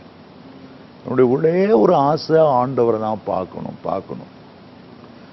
எத்தனையோ பக்தர்கள் பார்த்துருக்காங்க பைபிளில். கர்த்தர் நோவாவுக்கு தரிசனமாகி பேசுகிறார், ஆபிரகாமுக்கு தரிசனமாகி 10 முறை தரிசனமாகிறார். சில வெள்ள மகிமையின் ராஜாவா, சர்வ வல்லமை உள்ள தேவனா, எல்ஷடாய் தேவனா, அப்படி இப்படியெல்லாம் தரிசனமாகிறார். மோசைக்கு முகமுகமாய் பேசுகிறார். ஏன் என்னோடு பேச மாட்டார்? ஸோ ஒரு போதகரை பார்த்து கேட்டேன், ஒரே ஆசை ஆண்டவரை பார்க்கணும், அதுக்கு நான் என்ன செய்யணும்? அவர் சொன்னார், ஆண்டவரை பார்க்கணும்னா முக்கியமானது பரிசுத்தம். எபிரேயர் 12:14 பரிசுத்தம் இல்லாமல் ஒருவனும் அவரை தரிசிப்பதில்லை. மத்தேயு 5:8 இருதயத்தில் சுத்தமுள்ளவர்கள் பாக்கியவான்கள், அவர்கள் தேவனை தரிசிப்பார். நீ உன்னை சுத்திகரித்து கொண்டு பரிசுத்தமாக்கி கொண்டு அவரை பார்க்கணும்னு வாஞ்சியோட கேள். அந்த தாகத்தை, அந்த ஏக்கத்தை, எதிர்பார்ப்பை பார்த்து கண்டிப்பா உனக்கு தரிசனமாவார். அடுத்தது அவர் சொன்னார், ஒன்று சின்ன சின்ன அரை மணி நேரம் 1 மணி நேரம் அப்படி அப்படி வேலையில் அப்படியெல்லாம் பார்க்க முடியாது. Take long leave. நீ அப்படியே தனியாக ஒரு இடத்துல, ஒரு ஆலயத்தில் ஒரு அறை எடுத்து தங்கி அவரை பார்க்கணும்னு ஆசைப்படும். திருப்பி சொன்னார், உங்கள் ஆஃபீஸில் எவ்வளோ நாள் லீவு கொடுப்பாங்க? நான் சொன்னேன் 21 நாள் வரைக்கும் கொடுப்பாங்க. அந்த அறைக்குள்ளே போயிட, அதை கரையை மூடிக்க, மனுஷ முகம் பார்க்காத. இந்த 21 நாளும் ஒரு எதிர்பார்ப்பு உள்ளத்தில் இருக்கும். நான் உண்டு, ஏசுனார் உண்டு, ஏசுனார் உண்டு, நான் உண்டு. அந்த 21 நாளும் அறையை விட்டு வெளியே வராத, வெளியே உள்ள மனுஷ முகத்தையே பார்க்காத. அடுத்தது சொன்னார், 21 நாளும் வெறும் பச்சை தண்ணி தான் நீ குடிக்கக்கூடாது. முதல்ல உன் பாடிக்கு சொல்லிடு, ஒன்றும் கிடைக்காது. அப்போதான் நீ கான்சென்ட்ரேட் பண்ண முடியும். இல்லைன்னா 5 நிமிஷம் 10 நிமிஷம் ஜெபம் பண்ணிட்டு ஒரு காஃபி போட்டால் நல்லா இருக்குமே, ஒரு ஜூஸ் குடித்தா நல்லா இருக்குமே, டைவர்ட் ஆகிடும். ஆமாம், முதல்லையே தீர்மானம் பண்ணிடு, ஒன்றும் கிடையாது. அடுத்தது இந்த 21 நாளும் என்னென்ன காரியத்தை ஆண்டவரிடத்தில் கேட்க போகிறா? 21 நாளும் ஒரு புதிய ஏற்பாடை 1 முறை 2 முறை வாசிக்கணும்னு தீர்மானம் பண்ணு. நல்லா அதிகாலை வேளையில் மென்மையான சர்வ டிஜிஸ் பாடுவல்ல மனதுருக்கமான பாடலை, அதை கேட்க கேட்க உன்னை ஆண்டவர் அண்டை இன்னும் நெருங்கி கிட்டி சேரும். ஆகவே 21 நாள் நீ ஆண்டவர்கிட்ட என்னென்ன கேட்க போற பிளான் பண்ணிக்க. என்னைக்கு நீ உபவாசத்துக்கு போக போறியோ அதுக்கு முன்னாலேயே 2-3 நாளைக்கு முன்பாக உன்னுடைய மனதை ஆயத்தப்படுத்து. ஜெபிக்க போறேன், ஆண்டவருடைய முகத்தை பார்க்க போறேன், அவர் சத்தத்தை கேட்க போறேன், நான் உண்டு, ஏசு உண்டு, அப்படி ஒரு உள் உணர்வை ஏற்படுத்திக்கோ. போயிட்டேன். ஆனா ஒரு 4 நாள்ல பயங்கரமான சாசோடைய எதிர்ப்பு, ஜெபிக்க முடியாத தடை. என் பிள்ளைகள் காணாம போயிட்டது மாதிரி, யாரோ கடத்திட்டு போயிட்ட மாதிரி மைண்ட்ல ஒரு வார்ஃபேர் இருந்தது. 4 நாள் கடந்த பிறகுதான் எனக்கு நன்றா ஜெபிக்க முடியுது. 10வது நாளுக்கு பிறகு ஒரு மகிமை பிரசன்னம் என் அறையில நடந்தது. ஒரு தேவ மகிமையில பிரசன்னத்தில் இருக்கிற ஒரு அதுக்கு பிறகு ஜெபிக்கிறது, கர்த்தரோட பேசுகிறது அவ்வளோ மகிழ்ச்சியா இருந்தது. நிறைய வாக்குத்தத்தங்கள் கொடுத்தாரு. ஆனா அவருடைய முகத்தை என்னால பார்க்கவே முடியல.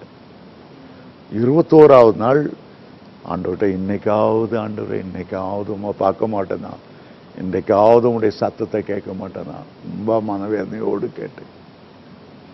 21வது நாளும் அவரை பார்க்கவே முடியல.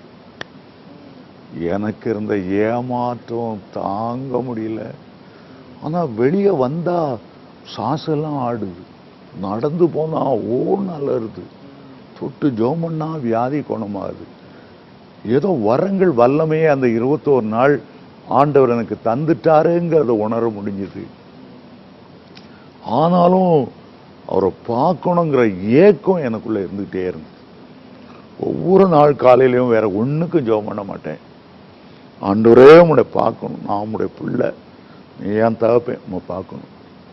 ஒவ்வொரு நாளும் அதை தான் நான் ஆண்டவர்கிட்ட கேட்பேன். ஒரு நாள் நான் அதே போல ஜெபம் பண்ணிட்டு ஆபீஸை நோக்கி வந்து கொண்டு இருந்தேன். திடீர்னு என்ன அறியாம ஏதோ ஒரு பிரச்சனை என்னை ஆட்கொள்கிறது போல உணர்ந்தேன். ஏதோ ஒரு வல்லமை என் மேல இறங்குகிறது. அந்த பிரச்சனை அவ்வளோ அதிகமா இருந்தால என்னால மூவ் பண்ணவே முடியல. நின்னுட்டேன். கை காலெல்லாம் உதற ஆரம்பித்தது, நடுங்க ஆரம்பித்தது. ஏதோ ஒன்று நடக்க போகுதுன்னு தெரிகிறது. ஆனா என்ன நடக்க போகுதுன்னு எனக்கு தெரியல. ஆண்டவரை பார்க்க போறேங்கிறது எனக்கு தெரியல. ஒரு ஹெவி அனாயிண்டிங் அப்படியே என் உச்சம் தலைந்து உள்ளங்கழுவரை நிரம்பினது. திடீரென்று கண்ணை எடுத்து பார்த்தேன். ஆகாயத்தில் ஆண்டோடைய அழகு முகம், கம்பீரமான முகம், ராஜரீக முகம், வானத்திலும் பூமியிலும் சகல அதிகாரம் உடையவர். எந்த ராஜாவுடைய அழகை அதுக்கு ஒப்பிட்டு சொல்லவே முடியாது. அவரை பார்க்கணும். என் உள்ளெல்லாம் அவர் பக்கமா இழுக்கப்படுது. ஒரு காந்த சக்தி அவர்ல இருக்கு. அந்த காந்த சக்தி எப்படின்னு எனக்கு வர்ணிக்க முடியல. அவரையே பார்த்துட்டு இருக்கணுங்கிற ஒரு எண்ணம். வேற உலகத்துல எல்லாமே ஒண்ணும் இல்லை, அவர் போதும் அப்படிங்கிற மாதிரி என்ன அறியாம ஒரு ஆனந்த பரவசம் உள்ளத்துல பொங்கிட்டே வருது. அவ்வளோ அழகு, கொள்ள அழகு, அது சொல்ல முடியல. அவரே பார்த்துட்டு இருந்தேன். திடீர்னு அவரை கண்ணை பார்க்கும்போது கண்ணில் கண்ணீர் ததும்பி இருந்தது. கண்களில் கொட்டுறதுக்கு எனக்கு ஒரே ஆச்சரியம். ஒரு பக்கம் அவ்வளோ கம்பீரமானவரா, அவ்வளோ அழகு உள்ளவரா, 1000 பேர்லும் 10000 பேர்ல சிறந்தவரா இருந்தாலும் ஏன் அவருக்கு இவ்வளவு தூக்கம்? ஏன் அவருடைய கண்ணில் கண்ணீர்? அந்த கண்ணீரை பார்த்த உடனே அலறி சொன்னேன், அழாதீர் ஆண்டவரே, என்னால தாங்க முடியல. உங்களுடைய முகத்தில் உள்ள துக்கத்தை என்னால தாங்க முடியல.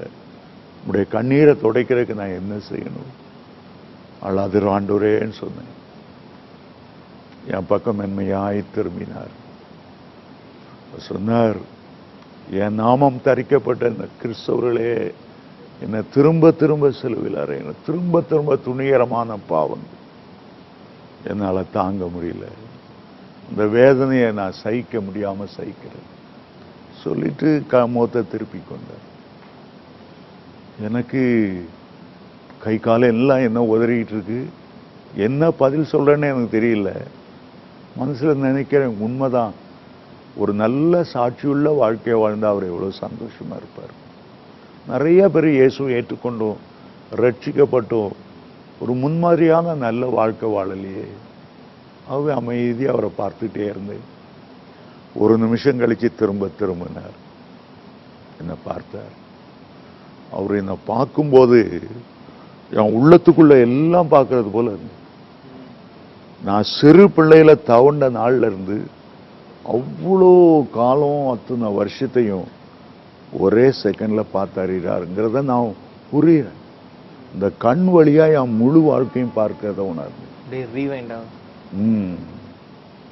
நானே என்ன பார்க்கிறேன், நான் குழந்தையா தவண்ட நாட்கள், ஸ்கூல் போன நாட்கள், ஹைஸ்கூல் போனது, காலேஜ், யூனிவர்சிட்டி போனது எல்லாம் எனக்கே தெரியுது. அவர் பார்க்கிற மாதிரியே நான் பார்க்கிற மாதிரியே எனக்கு ஒரு ஃபீலிங் ஏற்பட்டது. முடிவில் என்ன பார்த்து கேட்டார், துக்கத்தோட கேட்டார், நீயாவது எனக்கா நிற்பாயா, நீயாவது என் ஊழியம் செய்வாயா? நான் சத்தமிட்டு சொன்னேன், என்ன நம்பு ஆண்டவரே, என்ன நம்பு, உம்மை நேசிப்பேன், உமக்கு உத்தமானு உம்மை ஊழியம் செய்வேன், என்ன நம்பு ஆண்டவரே, உம்மை வேதனைப்படுத்த மாட்டேன். அப்படியே அந்த காட்சி மறைந்தது. ஆஃபீஸ் வந்தேன், போதும் அவருடைய முகம் முன்னால் நின்றுட்டே இருந்தது. என் பக்கத்தில் ஒரு சேர் போட்டேன், ஏசுநாதர் இருக்குன்ட்டு. அவருடைய பிரசன்னம் அவ்வளோ ஸ்வீட்டானோட இருந்தது. அன்றைக்கு தீர்மானம் பண்ணேன், நிச்சயமா நான் முழு நேரம் ஊழியத்துக்கு வருவேன். எப்போன்னு என்னால் சொல்ல தெரியல. திருமணமாகி இப்பதான் எனக்கு குழந்தைகள் பிறந்த ஆரம்பித்திருக்கு. ஆனா நான் ஒரு நாள் இல்லை ஒரு நாள் முழு நேர ஊழியத்துக்கு வந்தே தீருவேன். இன்னைக்கு நான் அதை பிரதிஷ்டை பண்ணுகிறேன். நான் ஆண்டவர்கிட்ட சொல்லிட்டேன். நான் சத்தமிட்டு சொன்னேன், என்ன நம்பு ஆண்டவரே, என்ன நம்பு, உம்மை நேசிப்பேன், உமக்கு உத்தமானு உம்மை ஊழியம் செய்வேன், என்ன நம்பு ஆண்டவரே, உம்மை வேதனைப்படுத்த மாட்டேன். அப்படியே அந்த காட்சி மறைந்தது. ஆஃபீஸ் வந்தேன், போதும் அவருடைய முகம் முன்னால் நின்றுட்டே இருந்தது. என் பக்கத்தில் ஒரு சேர் போட்டேன், ஏசுநாதர் இருக்குன்ட்டு. அவருடைய பிரசன்னம் அவ்வளோ ஸ்வீட்டானோட இருந்தது. அன்றைக்கு தீர்மானம் பண்ணேன், நிச்சயமா நான் முழு நேர ஊழியத்துக்கு வருவேன்.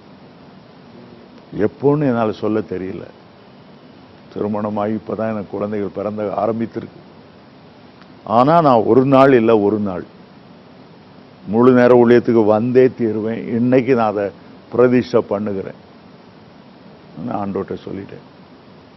அதுல இருந்து எப்போதும் எனக்கு முதலாவது இயேசு தான், முதலாவது கர்த்தர். மத்தேயு 6:33 சொல்றார், முதலாவது தேவனுடைய ராஜ்யத்தையும் நீதியும் தேடுங்க. அதுதான் என்னுடைய வாழ்க்கையின் பிரதானமா மாறிட்டு அன்றைக்கு தான் ஃபுல் டைமா நான் மினிஸ்ட்ரிக்கு ஒப்பு கொடுத்தேன். வீட்டில் வந்து முழு நேர ஊழியத்துக்கு வரணுன்னே மனைவி பயங்கர எதிர்ப்பு, மாமனார் எதிர்ப்பு. இப்படி நீ சன்னியாசியை போகிறதா இருந்தால் கல்யாணம் கட்டாமலே போயிருக்கலாமே, நீ இன்கம் டேக்ஸில் வேலை செய்கிறான்னு தான் பொண்ணையை கொடுத்தோம். எங்கள் அம்மா பயங்கர எதிர்ப்பு. நான் ஜோம் பண்ணி தான் அந்த வேலை கிடைச்சிது, நீ முழு நேரமாக போகவே கூடாது. சரி, எல்லாம் பொறுமையாக காத்திருந்தேன். ஆண்டோடைய அழைப்பு ஒன்று இருந்தாலும் ஆண்டோடைய நேரம்னு ஒன்று இருக்கு, அழைப்புன்னு ஒன்று இருக்கு, தெரிந்து கொள்ளுதல்னு இருக்கு, கர்த்தருடைய வேலையும் இருக்கு. ஆகவே நான் நினைச்சேன், ஆண்டவரே நீ எப்போ கூப்பிட்டாலும் நான் வந்துடுவேன், நான் ரெடி, உங்களுடைய வேலை வெளிப்படுத்தவும் எனக்கு போதும். அந்த காட்சி என் வாழ்நாளையே மறக்க முடியாத ஒரு நாள். இப்படியே போயிட்டு இருந்த அவங்களுடைய வாழ்க்கையில இப்படிதான் ஊழியம் செய்ய வேண்டும் அப்படின்ற நோக்கமும், அந்த சொன்ன மாதிரி அந்த வேலை, அந்த அர்ப்பணிக்கப்பட்ட நாள் எப்படி ஏற்பட்டது, எந்த மாதிரியான ஊழியம், எப்படிப்பட்ட தரிசனம், அதை பத்தி சொல்லுங்க. ஒரு நாள் எங்க வீட்டுக்கு 2 ஊழியக்காரர் வந்திருந்தாங்க. ஒருத்தர் சாது, கல்யாணம் கட்டி முழு நேரமா சன்னியாசியை வந்து மனைவி இறந்து பிள்ளைகள் இறந்து, அடுத்தவரும் அவருக்கு மனைவி பிள்ளைகள் இல்லை, அந்தமான் தீவுக்கு போய் ஊழியம் செய்கிற பற்றி பேசிட்டு இருந்தாங்க. ஸோ நான் ஆஃபீஸ் முடிச்சு வந்த உடனே அவங்க பேசுகிறத கேட்டேன். நானும் உங்களோட வரலாமான்னு சொன்னேன். அந்தமான் தீவில் போய், உனக்கு கவர்மெண்ட்டில் அப்படி லீவு கொடுப்பாங்களா? நாங்கள் 30 நாள் போகிறோம். அப்போ என்னுடைய ஆஃபீஸுக்கு வந்தேன். அப்போது மே மாதத்தில் அவ்வளோ ஒர்க் இருக்காது. எங்கள் ஆஃபீஸர்கிட்ட கேட்டேன், நான் அந்தமான் நிக்கோபார் தீவு போகணுன்னு விருப்பப்படுறேன். தாராளமாக லீவ் எடுத்துக்க, இப்போ அவ்வளோ வேலை இல்லை அப்படின்னு சொல்கிறேன். சரி, அவங்களோட போனேன். அவங்க எல்லாம் காலையிலேருந்து சாயங்காலம் வரை தெரு பிரசங்கம் தான் பண்ணுவாங்க. ராத்திரி ஏதாவது ஒரு இடத்துல போய் தங்கிக்கிறது உண்டு. எங்களுக்கு ஒரு மெதடிஸ்டில் அந்த பாஸ்டர் கொஞ்சம் கிருபை பாராட்டி அவங்க சர்ச்சில் ஒரு 3 நாள் பேசுகிறதுக்கும் அவங்களோட தங்குறதுக்கும் இடம் கொடுத்துருந்தார். அந்த பாஸ்டர் மனைவி எனக்கு ஒரு ஆங்கிலத்தில் ஒரு புக்கு கொடுத்தாங்க, த பாஸ்டர்ஸ் ஒய்ஃப் என்று சொல்லி. ருமானியா ஜெயிலெல்லாம் ஆண்டவருக்காக சித்திரவதை எப்படி அனுபவிக்கிறாங்க, இந்த புத்தகங்களுக்கு பிரயோஜனமாக இருக்கும், வாசிங்கன்னு கொடுத்தாங்க. ஆகவே நான் ஒரு இரவு 10 மணிக்கு அந்த புத்தகத்தை எடுத்து வாசிக்க ஆரம்பித்தேன். ரொம்ப உள்ளத்தை தொட்டது. ஆண்டவருக்காக எவ்வளோ தியாகமாக நிற்கிறாங்க, எவ்வளோ இரத்த சாட்சிகளாக மறிக்கிறாங்க, எவ்வளோ பாட அனுபவிக்கிறாங்க. இப்போ உலக மேன்மை இதெல்லாம் பார்க்காம தியாகமாக ஆண்டவருக்கு ஊழியம் செய்யணும் அப்படிங்கிற எண்ணத்தோடு அதை வாசிட்டே இருந்தேன்.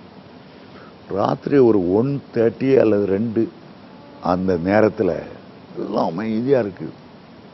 திடீரென்னு அந்த புத்தகத்திலேருந்து ஒரு ஸ்டில் ஸ்மால் வாய்ஸ், ஒரு மெல்லிய குரல் என் காதில் கேட்கல, எங்கேயோ எனக்குள்ள கேட்குது அந்த சத்தம்.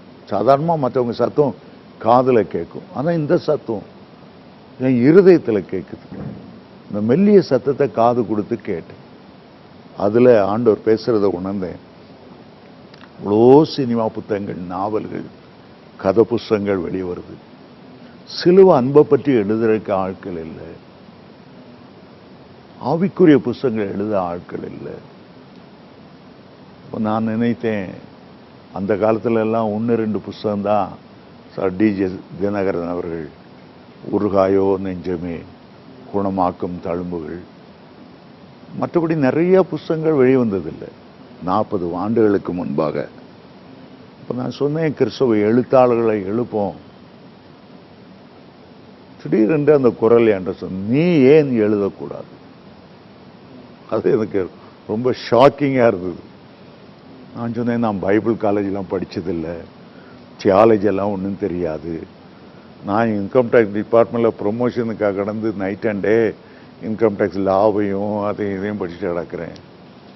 நான் இப்படி ஆண்டவரே தயவு செய்து என்னை கேளாதையும், பிரசங்கம் வேணா பண்ணிடுறேன், சாட்சி வேணா சொல்லிடுறேன், உட்கார்ந்து சோம்பேறித்தனமாக எழுதுறது எனக்கு தெரியாது, குடும்பத்திலேயோ கோத்திரத்திலேயோ யாரும் எழுந்ததும் இல்லை. நான் சொல்லிட்டு இருக்கும்போதே இந்த வாய்ஸ் சொல்லுது, நீ எழுதுவாய். அதோட கப்புன்னு ஆஃப் ஆயிட்டு. எனக்கு நான் கமாண்டிங்கா இருந்துச்சு அந்த கடைசி வார்த்தை, நீ எழுதுவாய். அதோட புக்கை மூடி வச்சுட்டு படுக்க போயிட்டேன். எப்படிதான் நம்ம எழுதுவோம், ஒண்ணுமே தெரியல. அது பிறகு நான் அந்தமான் தீவை முடிச்சுட்டு வந்தேன். நான் வேலை இல்லாத காலத்தில் நானும் ஒரு ஃப்ரெண்டும் ஒரு ரூமில் தங்கியிருந்தோம். அவர் என்கிட்ட வந்து கேட்கிறார், ஆமாம் நீ இன்கம் டேக்ஸில் வேலை செய்யாம? ஆமாம் இன்கம் டேக்ஸில் வேலை செய்கிறேன். நீ எங்கே வேலை செய்கிற? நான் ஒரு பெரிய பிரிண்டிங் ப்ரெஸ்ஸில் மேனேஜராக இருக்கேன். திடீர்னு எனக்குள்ள அந்த மெல்லிய சத்தம் துணிக்குது, உன்னை பிடிச்சிக்கோ, உனக்கு உதவி செய்வான். பர்ஃபெக்டா ஆண்டவர். அந்தமான்ல வந்த உடனே அவனை மீட் பண்றேன். அவன் பிரிண்டிங் பிரஸ்ல மேனேஜரா இருக்காருன்னு ஒன்னும் தெரியாது. அவன் என்கிட்ட சொல்றான், நீ ஏன் புக்கு எழுதக்கூடாது? சாட்சி சொல்றல்ல, வீட்டு கூட்டங்களை பிரசங்கம் பண்றல்ல, அந்த சாட்சியையும் அந்த பிரசங்கத்தையுமே எழுதி என்கிட்ட கொடு. நீ ஆஃபீஸ் போகும்போது என்கிட்ட கொடுத்துட்டு போ. சாயங்காலம் திரும்பி வரும்போது அதை அச்சு கோத்து பிரிண்டிங் நிலைமையில உனக்கு ரெடி பண்ணி வைக்கிறேன். நான் சொன்னேன், என்கிட்ட பணமே கிடையாதப்பா புஸ்தகம் அடிக்கிறதுக்கு. பணத்தை உன்ட்ட யார் கேட்டா? வித்த பிற புஸ்தகம் வித்த பிற கூட போதும். எனக்கு ஆச்சரியமா இருந்தது. நானே எல்லாம் பார்த்துக்கிறேன், ப்ரூஃப் தருத்துறா நானே பார்த்துக்கிறேன். அழகாக பயன் பண்ணி நீட்டாக கொடுக்குறவரில் நீ நல்லா எழுதுவா அவன் சொல்கிறான். அன்றைக்கு இரவு நான் ஜெபம் பண்ண பிறகு படுத்திருக்கும் போது எழுந்து எழுது ஒரு தாட்ஸ் கிருகிருன்னு ஓடுற மாதிரி இருக்கு. யாரோ எனக்கு டிக்டேஷன் கொடுக்கறது போல இருக்கு. 2 மணி நேரம் 3 மணி நேரம் எழுதி எழுதி எழுதி எழுதி கடைசியில் அந்த புஸ்தகம் ரெடி ஆயிட்டு. முதல் புஸ்தகம் கல்வாரி பாதையில் நீ, அதான் என்னுடைய முதல் புஸ்தகம். அச்சிட்டு வெளியிடுகிற போற நேரம் திடீர்னு எனக்கு ஒரு செய்தி. எந்த பெண்மணி புக்கை நான் வாசிட்டு இருக்கும்போது ஆண்டவர் பேசினாரோ அதே லேடி அவங்க ஹஸ்பண்டான ரிச்சர்டு உம்ப்ராண்டோட சென்னைக்கு வர போறாரு. இந்த புஸ்தகம் முடிகிறது அது கேள்விப்படுறேன். கேள்விப்பட்டோடனே நேர ஏர்போர்ட்டுக்கு அந்த அம்மாவை பார்க்கணும், ரிச்சர்ட் உம்ப்ராண்டை பார்க்கணுங்கிறதுல நானும் என்னுடைய மனைவியும் போயிட்டோம். அங்கே வந்தது அவ்வளோவரும் பாஸ்டர்ஸும் ரெவரன்ஸும் பிஷப்மாரும் வந்திருந்தாங்க. ஒரே லேடி என் மனைவி தான். அதனால் அந்த அம்மாவுக்கு மாலை போடுறதுக்கு என் மனைவியை பிஷப் கூப்பிட்டு நீங்கள் போடுங்கன்னு சொன்னாங்க. அந்த அம்மாவுக்கு இந்த ரோஜா பூ மாலை இது வரைக்கும் லைஃப்லேயே பார்த்ததில்லை. அவ்வளோ சந்தோஷம். அணைச்சிட்டாங்க. நீங்க என்ன செய்றீங்கன்னு கேட்டாங்க. என்ன நான் சொன்னேன், உங்க புக்கை வாசேன், ஆவியானவர் பேசினாரு, உங்க சாட்சியும் ஒரு அத்தியாயத்தில் சேர்த்துருக்கேன், என்ன ரொம்ப தொட்டது. அப்படியா, நாளைக்கு உங்களை பார்க்கணும், நான் கன்னிமாரா ஹோட்டல்ல தங்கி இருக்கிறோம், நீங்க குடும்பமா வந்து பாருங்க. அந்த அம்மா பேரு சபீனா. அப்பதான் எனக்கு முதல் மக சபீனா பிறந்திருக்கிறா. தூக்கி கொண்டு போகணும். ரிச்சர்ட் உம்ப்ராண்டை நான் பார்த்து கண்ணு துரு, அவருக்கு யூதன், கண்ணு துரு துருன்னு இருக்கும். அவர் என்னுடைய புஸ்தகங்கள் வாசிருக்கீங்களான்னு கேட்டார். எல்லா புஸ்தகமும் நான் வாசிட்டேன். எனக்கு உங்க ஒய்ஃப் புஸ்தகம் வாசிச்சதுலேருந்து டார்ச்சர் ஃபார் கிரைஸ்ட் உண்டோ, செர்மன்ஸ் இன் சாலிட்டரி கன்ஃபைன்மெண்ட் அது உண்டோ, எல்லாம் வாசிச்சிருக்கேன்னு சொன்னேன். ரொம்ப சந்தோஷப்பட்டாங்க. என் குழந்தைக்கு அந்த அம்மா தாம் பேரையே, அந்த அம்மா பேர் சபீனா, என் மூத்த மகள் பேரும் சபீனா. ரிச்சர்ட் உம்ப்ராண்ட் எனக்கு ரொம்ப பிரியம். ரொம்ப ஆசீர்வதிச்சு அவங்க அந்த அம்மா சொன்னாங்க, நீ ஃபர்ஸ்ட் புக்கு பப்ளிஷ் பண்றா, நான் தான் அதை பப்ளிஷ் பண்ண போறேன், நீ அதை எடுத்துக்கொண்டு மேடைக்கு வந்துரு. எடுத்துட்டு போனேன். அந்த அம்மா ஆசீர்வதிச்சு பப்ளிஷ் பண்ணாங்க. அன்றைக்கு ஒரே நாளில் 300 புஸ்தகம் சேல்ஸ் ஆச்சு. அந்த 300 புஸ்தகம் சேல்ஸில் அந்த புஸ்தகம் பிரிண்ட் பண்ணுறதுக்கு பயன் பண்ண என்ன செலவோ முழுவதும் போதுமானதாக இருந்தது. அதுலேருந்து அந்த நண்பர் இன்னும் புஸ்தகம் எழுது, இன்னும் புஸ்தகம் எழுது, ஏன்னா அவருக்கு ஒர்க்கு கிடைக்குங்கிறதுக்காக, எனக்கு கர்த்தருடைய நாம மகிமைப்படணுங்கிறதுக்காக. அதுக்கு பிறகு ஆண்டவர் என்ன இந்த புத்தக ஒளியத்தில் அழகாக கொண்டு வந்தார். இந்த டிஎஸ் தினகரன் சொன்னார் இல்லையா, ஒரு ஊழியத்தில் ஆண்டவர் நடத்தும் போது அதை பிடிச்சிக்கன்ட்டு, அதுல இருந்து புத்தக ஊழியம் இப்போ கடந்த வாரம் இந்த செப்டம்பர் 4ஆம் தேதி 801வது புஸ்தகம் எழுதுற கர்த்தர் கிருபை செய்தார். இந்த அஞ்சன்றுள்ள அப்பம் இன்னைக்கு உலக சரித்திரத்திலே நிறைய குடும்பங்கள் வந்து இதன் மூலமா மிகப்பெரிய ஆசீர்வாதத்தை பெற்றுட்டு வராங்க. குறிப்பா வந்து சொல்லணும்னா, ஒவ்வொரு டெய்லி படிக்கும் பொழுது புது புது ரகசியங்களை ஆண்டவர் வந்து அந்த புத்தகத்தின் வழியா வெளிப்படுத்துறார். குறிப்பா அதோடைய ரகசியம் எப்படி எழுத ஆரம்பிச்சீங்க, அதாவது இந்த மாதிரி காரியங்கள் ஆண்டவர் எப்படி உங்களோடு கூட பேசுறார், எதை நோக்கி உங்களுடைய காரியம் செல்லுது, இந்த அன்றன்றுள்ள அப்பம் ஊழியம் தனிப்பட்ட ஊழியமா, அந்த புக்கு வெளியிட காரணமா இருந்த காரியம், அதை பத்தி சொல்லுங்க. 1981ஆம் ஆண்டு ஊழியத்துக்காக இலங்கைக்கு சென்றிருந்தேன். இலங்கையில் பிராட்காஸ்டிங் சென்டர் சத்திய வசனம்ங்கிற ஒரு ஆர்கனைசேஷன் என்னை ரேடியோவில் பேசும்படியாக அழைத்தார். அப்போல்லாம் 5 நிமிடம் தான் ரேடியோவில் பேச முடியும். அதில் நான் பேசுகிற அந்த பொறுப்பாளர் கவனித்துக் கொண்டே இருந்தார். கடைசியில் என்ன சொன்னார்கள், தமிழ் மக்களுக்கு தினமும் காலையில் எழும்பி வாசிக்கக்கூடிய தியான புத்தகம் இல்லை. ஏதோ ஒரு காலத்தில் எழுதப்பட்ட காலை தியானம், மாலை தியானம், புதிதாக ஒவ்வொரு நாளுக்கும். ஆகவே நான் ஒரு ஆங்கில புத்தகத்தை தருகிறேன், தியான புத்தகம். டேக் 5 நிமிடம் நேரத்தை எடுத்து வேதத்தை தியானிங்க, இதை நீங்கள் தமிழில் மொழிபெயர்த்து கொடுங்கள் என்று சொன்னாங்க. நான் அதை வாசித்து பார்த்தேன். உன்கிட்ட சொன்னேன், இதை விட நான் நல்லா என்னால் எழுத முடியும். நான் எழுதுகிற வாசித்து பாருங்க, உங்களுக்கு திருப்தி இல்லைன்னா இந்த புஸ்தகத்தை நான் மொழிபெயர்க்கிறேன். ஆகவே ஒரு 10 தியானங்களை எழுதி அவங்ககிட்ட கொடுத்தேன். அவங்க அதை விட இது நல்லா இருக்குது, ஃப்ரீயாக இருக்குது, அதில் உள்ள சில பழக்க வழக்கங்கள், மேல் நாட்டு பழக்க வழக்கங்கள் தமிழ் மக்களுக்கு கல்ச்சரலாகவே டிஃப்ரெண்ட்டாக நீங்க எழுதுங்க. அந்த சத்தியவசன நிறுவனத்தார் தான் அன்றன்றுள்ள அப்பம் என்ற பெயரையே வைத்தார்.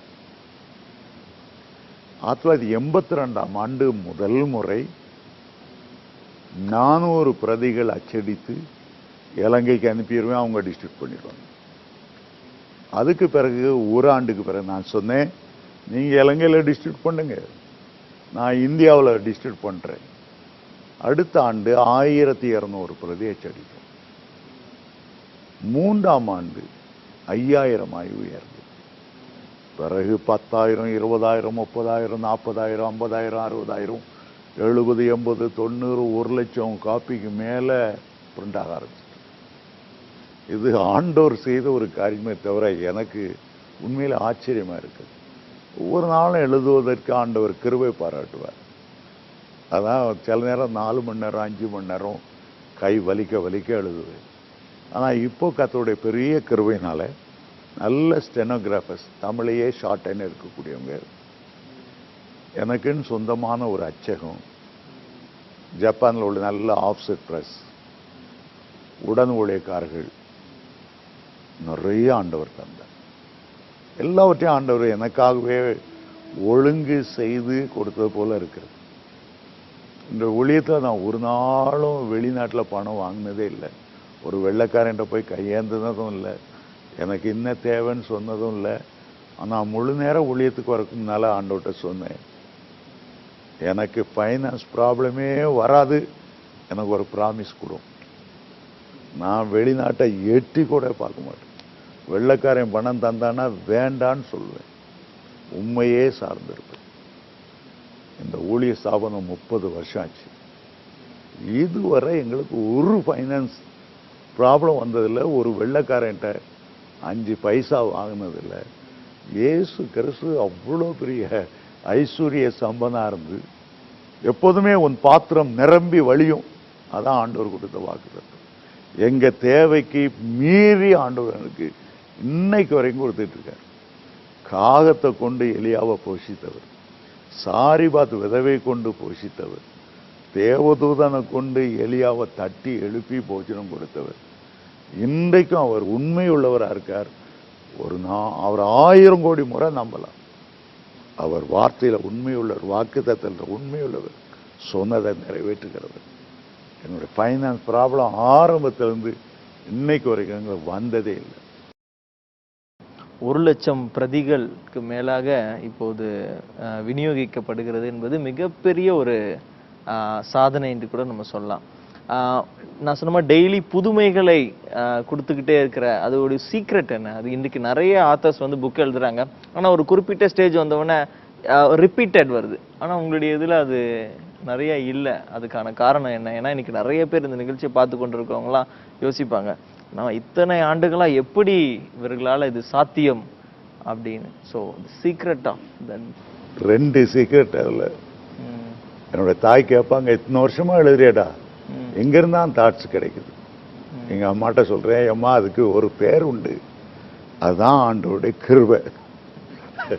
என் சாமர்த்தியத்தில் என் படிப்புல நான் எழுதலை, ஆண்டவருடைய கிருபை.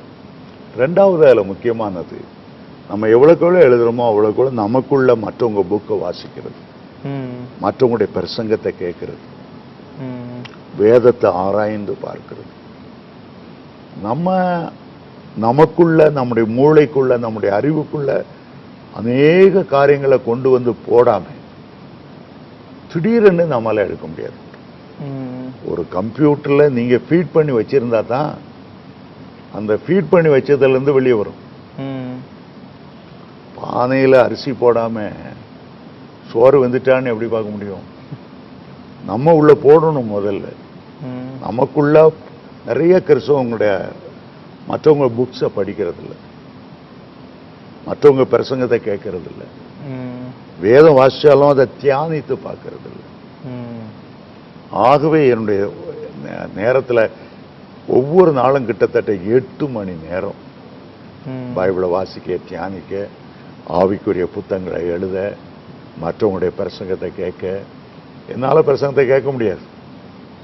உதாரணமா மோகன்சி லாசர் நிறைய பிரசங்கம் பண்றாரு, போறானா என்னால போக முடியாது. ஆனா அவர் முழுவதையும் அங்க போய் ஆபீஸ்ல வாங்கிட்டு வந்து அவ்வளோத்தையும் எங்க ஸ்டாஃப் டைப் பண்ணி என் டேபிள்ல வச்சிருவாங்க. அத பிரசங்கத்தை கேட்கணும்னா 1 மணி நேரம் 1.5 மணி நேரம் டேபிள்ல வச்சுட்டாச்சுன்னா கிருகிருன்னு வாசிக்கிறது ஒரு அரை மணி நேரத்துல வாசிடலாம். வாசிக்கும் போது முக்கியமான நான் அண்டர்லைன் பண்ணிடுவேன். பீரோவா டிஜிஎஸ் தினகரன் ஆரம்பத்துல இருந்து பண்ண பிரசங்கங்கள் அவ்வளோத்தையும் பயன் பண்ணி எத்தனையோ பீரோ வச்சிருக்கேன். எந்த ஊழியக்காரங்க, கிராம ஊழியக்காரங்க, படிப்பறிவு இல்லாத ஊழியக்காரங்க பேசினாலும் வேகமா அதை வாசி அவருடைய சாரை உறிஞ்சி எடுத்துருவேன். அது ஆண்டவர் எனக்கு கொடுத்த கிருபை, எனக்கு கொடுத்த ஸ்டாஃபு. நிறைய படிப்பேன். ஒரு ஆத்தர் பிடிச்சிச்சுன்னா அந்த ஆத்தர் எழுதின அவ்வளவு புத்தகம் என்ன விலையானாலும் சரி, எங்க எழுதி வாங்கினாலும் சரி வாங்கிடுவேன். அது ஒரு ரகசியம்.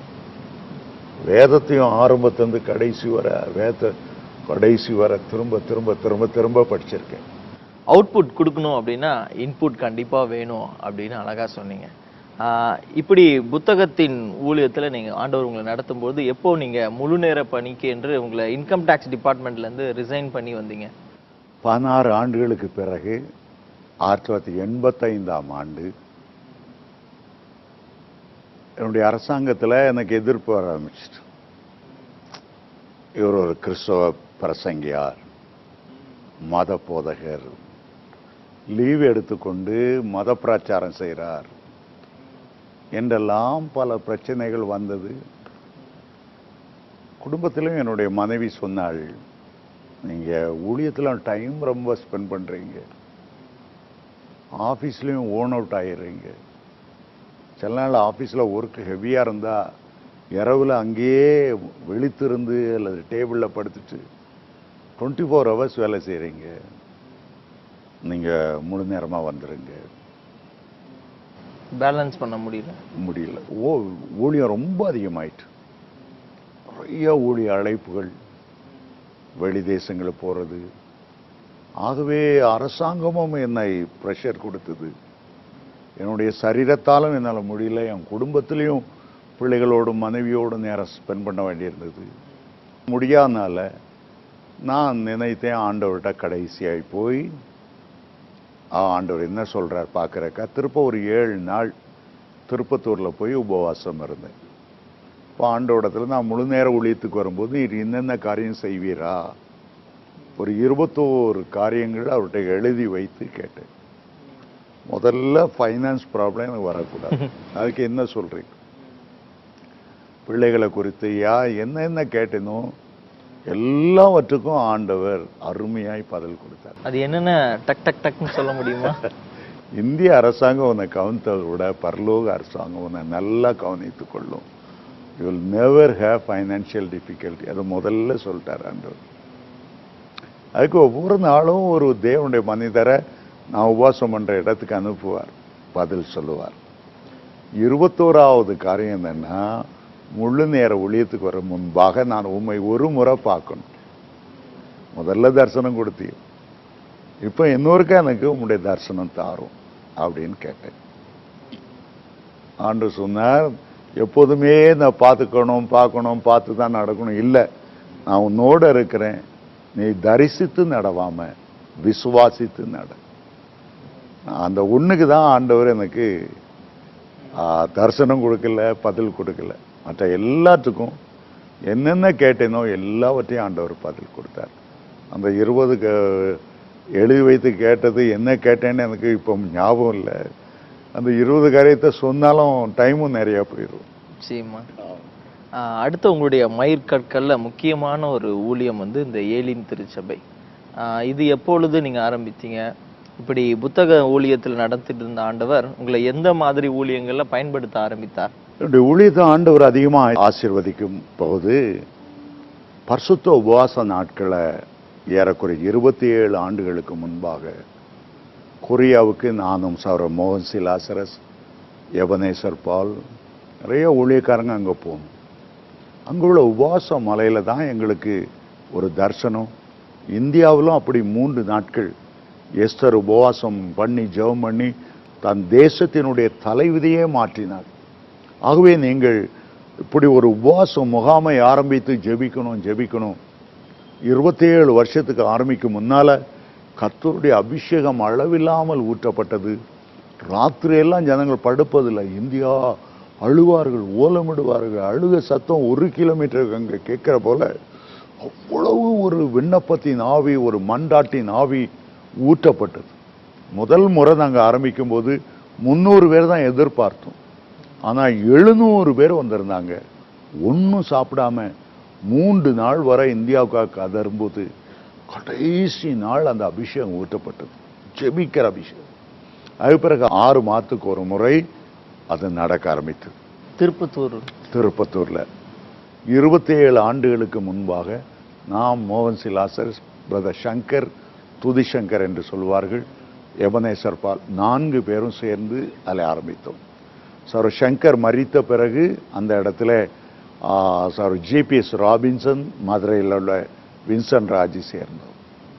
சமீப காலத்தில் அதில் அடுத்த ஊழியக்காரராக என் மகனும் வந்து சேர்ந்தார். அது அப்படியே நடந்து கொண்டு இருக்கிறது. ஒரு சுவிசேஷ அறிவிக்கிறவனாக ஆப்பிரிக்காவில் உள்ள ஒரு 14 தேசம், வறுமை, பாடு, ஏசு, பயங்கர கட்டுகள், சாசுகள், மந்திரவாதிகள், 14 தேசம் அங்கே போயிருக்கிறேன். நிறைய சீனாவுக்குள்ள போனேன், வியட்நாம், கம்போடியா போன்ற தேசங்கள். மனுஷன் சாப்பிடக்கூடிய பாப்புவா நியூகினியா, ஃபிஜி போன்ற நாடுகள். பிடிப்பட்டால் கழுத்து வெட்டப்படுகிற சவுதி அரேபியா, எல்லா இஸ்லாமிய தேசங்களுக்கும் போயிருக்கிறேன். ஏறக்குறைய 64 தேசங்களுக்கு சுவிசேஷத்தை சுமந்து சென்றிருக்கிறேன். அவ்வளவு ஆண்டவர் கொண்டு போனார். சுவிசேஷனாய் பணியாற்றினது ரொம்ப சந்தோஷம். ஆனாலும் இடையில ஆண்டவர் ஒரு முறை சொன்னார், உன்னுடைய நேரம் முடிகிறது, வீட்டு காரியத்தை எல்லாம் ஒழுங்கு செய். அப்போது என் பிள்ளைகள்லாம் கல்லூரி படித்துட்டு இருக்கிறாங்க. ஒருவருக்கா திருமணமாகவில்லை, வேலைக்கு வரவில்லை. அப்போது ஆண்டவரிடத்துல கேட்டேன், எனக்கு ஒரு 15 ஆண்டுகள் என்னுடைய வாழ்க்கையை நீடித்து கொடுக்கணும். ஆகவே நான் ஜெபம் பண்ண பிறகு ஆண்டவர் கேட்டுக்கொண்டார் என்று நான் நினைத்து கொண்டேன். ஆனால் கொஞ்ச நாள்ல எனக்கு ஸ்ட்ரோக் வந்தது. 2வது ஸ்ட்ரோக் ரொம்ப சிவியராகி வந்தது. பேச முடியாதபடி வாய் கோணி போய்விட்டது. 13 நாட்கள் தன்னறிவில்லை. அதுக்கு பிறகு முன்ன மாதிரி போக முடியவில்லை. 4 மாதங்களுக்கு பிறகு எனக்கு மறுபடியும் பேச்சு வந்தது. அப்படியே இழுத்து கொண்டு போன கை மீண்டும் இயேசு கிறிஸ்து என்னை நீட்டும்படி செய்தார். நடந்தேன். அப்பொழுது சொன்னார், இனி நீ சர்ச்சை ஆரம்பிக்கணும். உனக்கு ஆண்டவர் போதித்த தேவ ரகசியங்களை உன்னுடைய ஆலயத்தில் நீ எல்லாருக்கும் சொல்லணும். இதுவரை நீ சுவிசேஷனாய் இருந்தாய், இனி நீ ஒரு சபை ஆரம்பித்து தேவ ரகசியங்களை அவள் சொல்லிக் கொடு. அதே நேரம் நீ வேதாகம கல்லூரி ஆரம்பிக்கணும். அதற்கு கீழ்ப்படிந்து ஒரு 10 ஆண்டுகளுக்கு முன்பாக இதே கோடம்பாக்கத்தில் ஒரு சபை ஆரம்பித்தேன். அப்பொழுது 400 பேர் முதல் நாள்லயே சர்ச்சுக்கு வந்துட்டாங்க. ஏனென்றால் அதுக்கு முன்னால ஒரு ஆண்டு சரியா இருக்கும், 2004ஆம் ஆண்டு ஆரம்பித்தோம். இந்த திருப்பத்தூர் முகாம் பத்தி சொன்னீங்க. 25 ஆண்டுகளாக முக்கியமான ஒரு நோக்கம் என்ன? ஆண்டவர் வந்து தேசத்துக்காக ஜெபிக்கணும், அல்ல தனிப்பட்ட ஜெப வீராங்கனை வீரர்களை எழுப்ப வேண்டும், அப்படிப்பட்ட தனிப்பட்ட நோக்கம் என்ன? அதை பத்தி சொல்லுங்க. இந்த நோக்கம் நாங்கள் கொரியாவில் போதர் பாலியங்கிச்சாவுடைய உபவாச மலைக்கு சென்றபோதுதான் எனக்குள்ளும் மோகன்சிக்குள்ளும் சங்கருக்குள்ளும் அந்த தரிசனத்தை ஆண்டவர் கொடுத்தார். அங்கே உள்ள உபவாச மலையில் போதர் பாலியங்கிச்சோடு நாங்கள் எல்லாம் உபவாசம் பண்ணி ஜெபம் பண்ணி கொண்டு இருந்த போது ஒவ்வொரு தேவனுடைய பிள்ளைகளாக ஒரு நீக்ரோ, ஒரு கருப்பினத்தவர், ஒரு ஆப்பிரிக்கன் மேலே கை வைத்து தீர்க்கதரிசனம் சொன்னார். பிறகு ஒரு வெள்ளைக்காரன் வந்து என் மேலே கை வைத்து இதுபோல ஒரு இயக்கத்தை ஆரம்பிக்கும்படி கர்த்தரை தெரிந்து கொண்டார் என்று சொன்னார். ஜோசப் பாலச்சந்திரன் என்னை நோக்கி வந்து கைகளை வைத்து ஒரு நோக்கத்துக்காக தெரிந்து கொண்டார் என்று சொன்னார். பல தீர்க்க தரிசனங்கள் வந்தது. அப்போ கொரியா தேசத்தின் எழுப்புதலுக்காக ஒவ்வொரு கொரியா சபைக்கும் ஒரு ஜெப மண்டபம், உபவாச மண்டபம் இருக்கிறது போல தமிழ் மக்களுக்கும் ஒரு உபவாச மண்டபம் இருக்கணும். எஸ்தர் தன் தேசத்துக்காக 3 நாட்கள் உபவாசம் பண்ணி ஜெபம் பண்ண போது கர்த்தர் அந்த காரியத்தை மாறுதலாக முடிய செய்தார் என்று எஸ்தர்ல வாசிக்கும். எஸ்தரை மாதிரி ஏன் நம்ம 3 நாள் தேசத்துக்காக உபவாசம் இருக்கக்கூடாது? ஸோ கொரியாவிலே நாங்கள் தீர்மானம் பண்ணினோம், வசதியான ஒரு இடத்தை கர்த்தர் நமக்கு தருவார், 3 நாள் உபவாசம் பண்ண வேண்டும் என்று. ஆகவே அங்கிருந்து திரும்பி வந்த உடனே 1988ஆம் ஆண்டு அல்லது 87 என்று நினைக்கிறேன், நான் வழக்கமாக திருப்பத்தூரில் போய் ஆசிரமம், ஒரு பெரிய ஆசிரமம் இருக்கு, அங்கே உபவாசித்து ஜெபிப்பதுண்டு. அவங்ககிட்ட போய் கேட்டேன், எங்களுக்கு கொஞ்சம் இடம் கொடுங்க, அங்கே பந்தல் போட்டு ஏறக்குறைய 300 பேர் வருவார்கள், தாராளமாக இடம் கொடுத்தார்கள். பிறகு அதே இடத்துல எங்களுக்கு 2 ஏக்கர் நிலம் விலைக்கு கொடுத்து சொந்தமாய் கட்டடம் கட்டி கொள்ளுங்க கொடுத்தார். ஆகவே இப்போது அந்த இடத்துல 10,000 பேர் வசதியாய் உட்கார்ந்து ஆராதிக்கக்கூடிய ஒரு பெரிய மண்டபம், அங்கே தங்கிக்கொள்ள 250 அறைகள், எல்லாவற்றையும் ஆண்டவர் கிருபையாய் கொடுத்தார். அந்த இடமே இப்போது தேவ பிரசன்னத்தால நிரம்பி இருக்கிறது. அந்த இடம் கிடைத்த பிறகு இன்னும் அதிகமாகி வர ஆரம்பித்தார். சில வேளை 10,000 மேலுக்கு வந்து விடுவாங்க, எங்களால் கண்ட்ரோல் பண்ண முடியவில்லை. ஆகவே அதை நாங்கள் ரெஸ்ட்ரிக்ட் பண்ணி ஜெப வீரர் மட்டும்தான் வரணும், குழந்தைகளை அழைத்து கொண்டு வரவே கூடாது, ஒரு குழந்தைகளையாவது உள்ள நாங்கள் ஏற்றுக்கொள்ள மாட்டோம். காரணம், குழந்தைகளை நிமித்தம் நீங்கள் உபவாசம் ஜெபம் பண்ண முடியாமல் அவங்கள கவனிக்கிறதுக்கு அவங்க ஆனால் வேறு பக்கத்தில் சிதறக்கூடாது. ரொம்ப வயது முதிர்ந்தவர்களை வேண்டாம் சொல்லி இப்போ ரொம்ப குறைத்து கடந்த வாரம் நடந்த முகாமிலே 5000 ஜெப வீரர்கள் இந்தியாவின் பல பகுதிகளிலிருந்து வந்து சாப்பாட்டை துறந்து சுகபோகமான எல்லாவற்றையும் துறந்து ஜெபித்தார். நிச்சயமா கிட்டத்தட்ட 25 ஆண்டுகளாக நடந்து கொண்டிருக்கிற அந்த ஜெபத்துல 1,00,000த்திற்கு அதிகமான ஜெப வீரர்களை நீங்க எழுப்பி இருக்கிற ஒரு சாதனையை சொன்னீங்க. குறிப்பாக அந்த 64 கண்ட்ரில உங்கள் ஆண்டவர் பயன்படுத்தினார் என்பதை சொன்னீங்க. மறக்க முடியாத அனுபவம் எந்த தேசத்துல அந்த மாதிரி ஒரு முறை உங்களுடைய பிரசங்கத்துல சொன்ன ஒரு அனுபவம் எனக்கு ஞாபகம் இருக்கு. ஏதோ ஒரு இடத்துல பிரசங்கம் பண்ணி கொண்டிருக்கும் பொழுதே சில நபர்கள் வந்துட்டாங்க, அப்படியே அமைதியா ஒரு அண்டர் கிரவுண்ட்ல நாங்க இருந்துட்டோம் அப்படின்னு சொல்லி. அப்படிப்பட்ட அனுபவங்கள் ஏதாவது எங்களுக்கு சுவாரஸ்யமான அனுபவங்கள்? நூற்றுக்கணக்கான அனுபவங்களை சொல்லலாம். ஆப்பிரிக்கா யாரும் அங்கே போகிறதில்ல, ரொம்ப எளிமையான தேசம். அவங்க எந்த காணிக்கையோ அதை ஏதோ கொடுக்கக்கூடிய வசதி உள்ளவங்களும் இல்லை. வடபகுதியில் எல்லாம் பாலைவனம், சஹாரா பாலைவனம். அங்கே உள்ள மக்கள் மகா ஏழ்மையானவங்க. வீடுகள்லாம் அதிகமாக பார்க்க முடியாது. பூமி கீழே நரி தோண்டுவது போல குழி தோண்டி அதுக்குள்ளே வாழ்கிறவங்க ஏராளம் பேர்.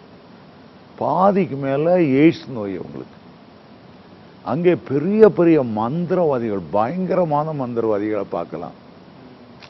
இந்தியாவில் பேய் ஆடுறதெல்லாம் இதெல்லாம் அங்கே உள்ள பேய்கள்லாம் பெரிய படா படா பேய்கள் முதல்ல தெரியும். அப்போது ஒரு முறை நான் அங்கே போவதற்காக இங்கிருந்து டெல்லி போய் பிரான்ஸ் போய் அங்கே இறங்கி நான் நினைக்கிறேன் 3 நாளாக நான் போக வேண்டிய இடத்துக்கு தான் போய் சேரல. பல்லு விளக்கல்ல, தாடி வளர்த்துட்டு குளிக்க முடியல.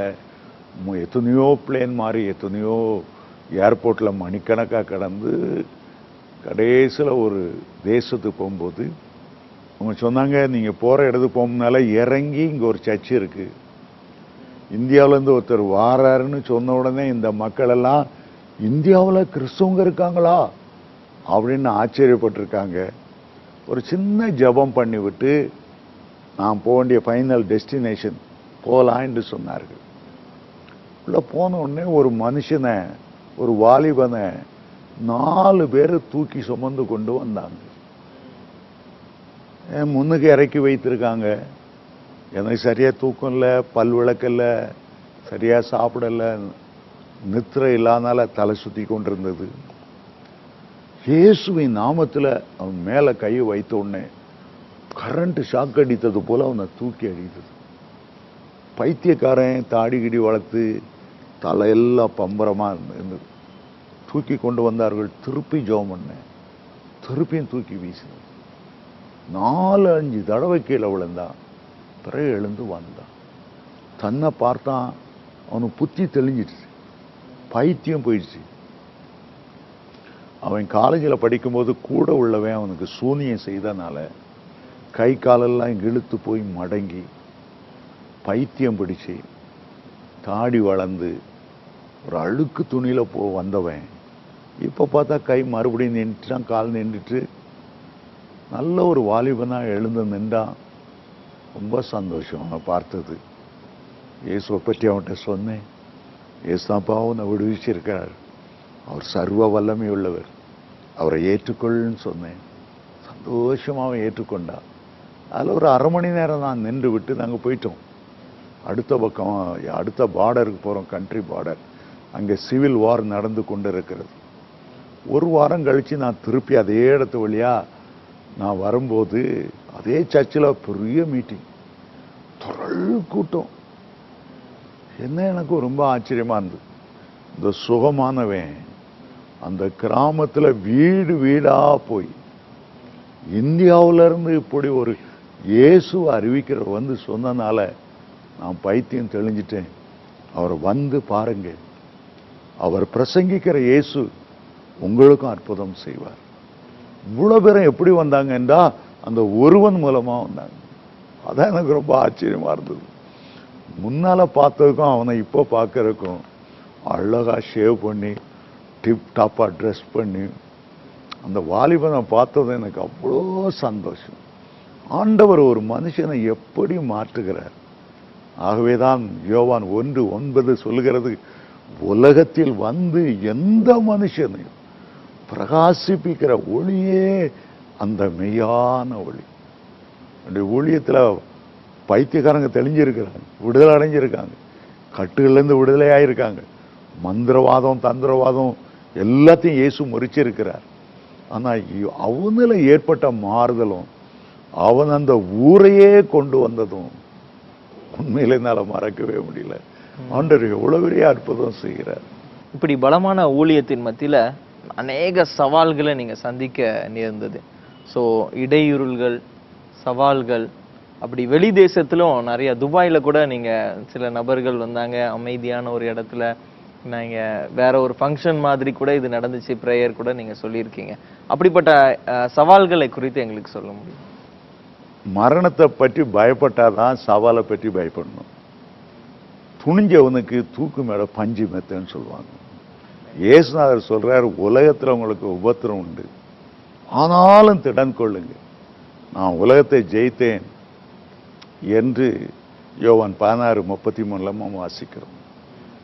இந்தியாவில் கூட கன்னியாகுமரி மாவட்டத்தை போகும்போது அம்சி என்ற கிராமத்தில் 13 பேர் சூழ நின்று அடி அடி என்று அடித்து உரிச்சாங்க. தலை தும்பா கிழிஞ்சி மறுபடியும் டாக்டர்ஸ் அந்த முடியெல்லாம் வைத்து 23 தையல் தலையில மட்டும் போட்டாங்க. சாகும்படியா அழிக்கணுங்கிறத அவங்க நோக்கம். அவ்வளோ ரத்தம் கொட்டினது. 1-2 தடவை இல்லை, பல முறை எதிரிகளால் சூழப்பட்டாலும் கர்த்தர் என்னை பாதுகாத்து வருகிறார். ஏன்னா மரணத்தை பற்றி பயம் இல்லை. இன்றைக்கு நான் மரிச்சாலும் ஆண்டவர்கிட்ட போவேன். இந்த பாடுகள் அவரோட கிட்டி சேர்க்கிற ஒரு இனிமையான பாலம் போல தான் நான் எண்ணுகிறேன். ஆகவே உபத்திரவத்தை பற்றியோ அடியை பற்றியோ நிந்தையை பற்றியோ கவலைப்படுவதில்லை. புறமதஸ்தார் புரிந்து கொள்ள முடியாமல் ஒரு காழ்ப்புணர்ச்சியில் செய்கிறது இன்னதென்று செய்யாமல் இருந்தாலும் ஆண்டவர் அவர்களையும் நேசிக்கிறார், அரவணைக்கிறார், தன்னுடைய சமூகத்துக்கு கொண்டு வருகிறார். என் கண்ணால் பார்த்துருக்கிறேன். ஆக எதிர்ப்பை பற்றி நான் கவலைப்படவில்லை. ஆனால் வெளியிலேருந்து வர்ற எதிர்ப்பை பார்க்கலாம். உள்ளுக்குள்ளே சிலர் இருந்து நம்முடைய பேரை கெடுக்கும்படி தேவனுடைய பிள்ளைகள் விரோதமாக எழுதுகிறது, பேசுகிறது, அதை பற்றி மீடியாக்களில் போடுறது, அதனால வர்ற வேதனை தான் பெரிய வேதனை. புறமதஸ்தார் அறியாமையினால செய்து அதை தாங்கி கொள்ளலாம். ஆனால் சொந்த சகோதரத்திலிருந்து வருகிற அவங்க அடிக்கிற அடி தான் ரொம்ப வேதனையான அடி. நீங்க பொறாமை நிமித்தம் நிச்சயமா இதன் மத்தியில் உங்களுடைய குடும்பம் அது எப்படி நீங்க அடுத்த கட்டத்திற்கு கொண்டு சேர்ந்தீங்க?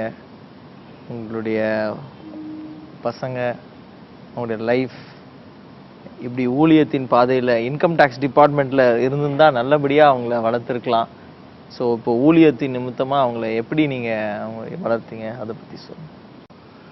என்னுடைய பிள்ளைகள்லாம் மேல் படிப்புக்கு வரும்போது அவளை படிக்க வைக்க முடியுமாங்கிறது எனக்கு ஒரு பெரிய கேள்வியாக இருந்தது. அதை பற்றி ரொம்ப சிந்தித்து ப்ரேயர் பண்ணும்போது ஆண்டவர் ஒரு வார்த்தை பேசினார். அவங்க எல்லாம் என் பிள்ளைகள்.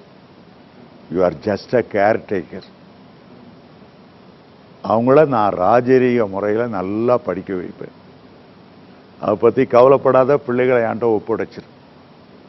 ஆகவே ஆண்டவர் காகங்களை கொண்டு போஷிக்கிறவர். எப்படித்தான் படிக்க வைத்தாருன்றே எனக்கு தெரியாது. என் மகள் வெளிநாட்டில் ஆஸ்திரேலியாவில் படித்தார்.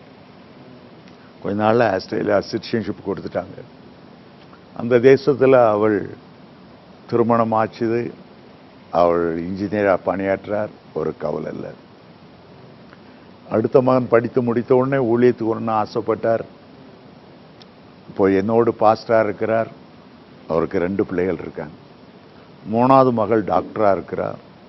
குழந்தை நல பேர் ஸ்பெஷலிஸ்ட். அவள் கோயம்புத்தூர் அனுராக் ஹாஸ்பிட்டலில் பணியாற்றுகிறார்.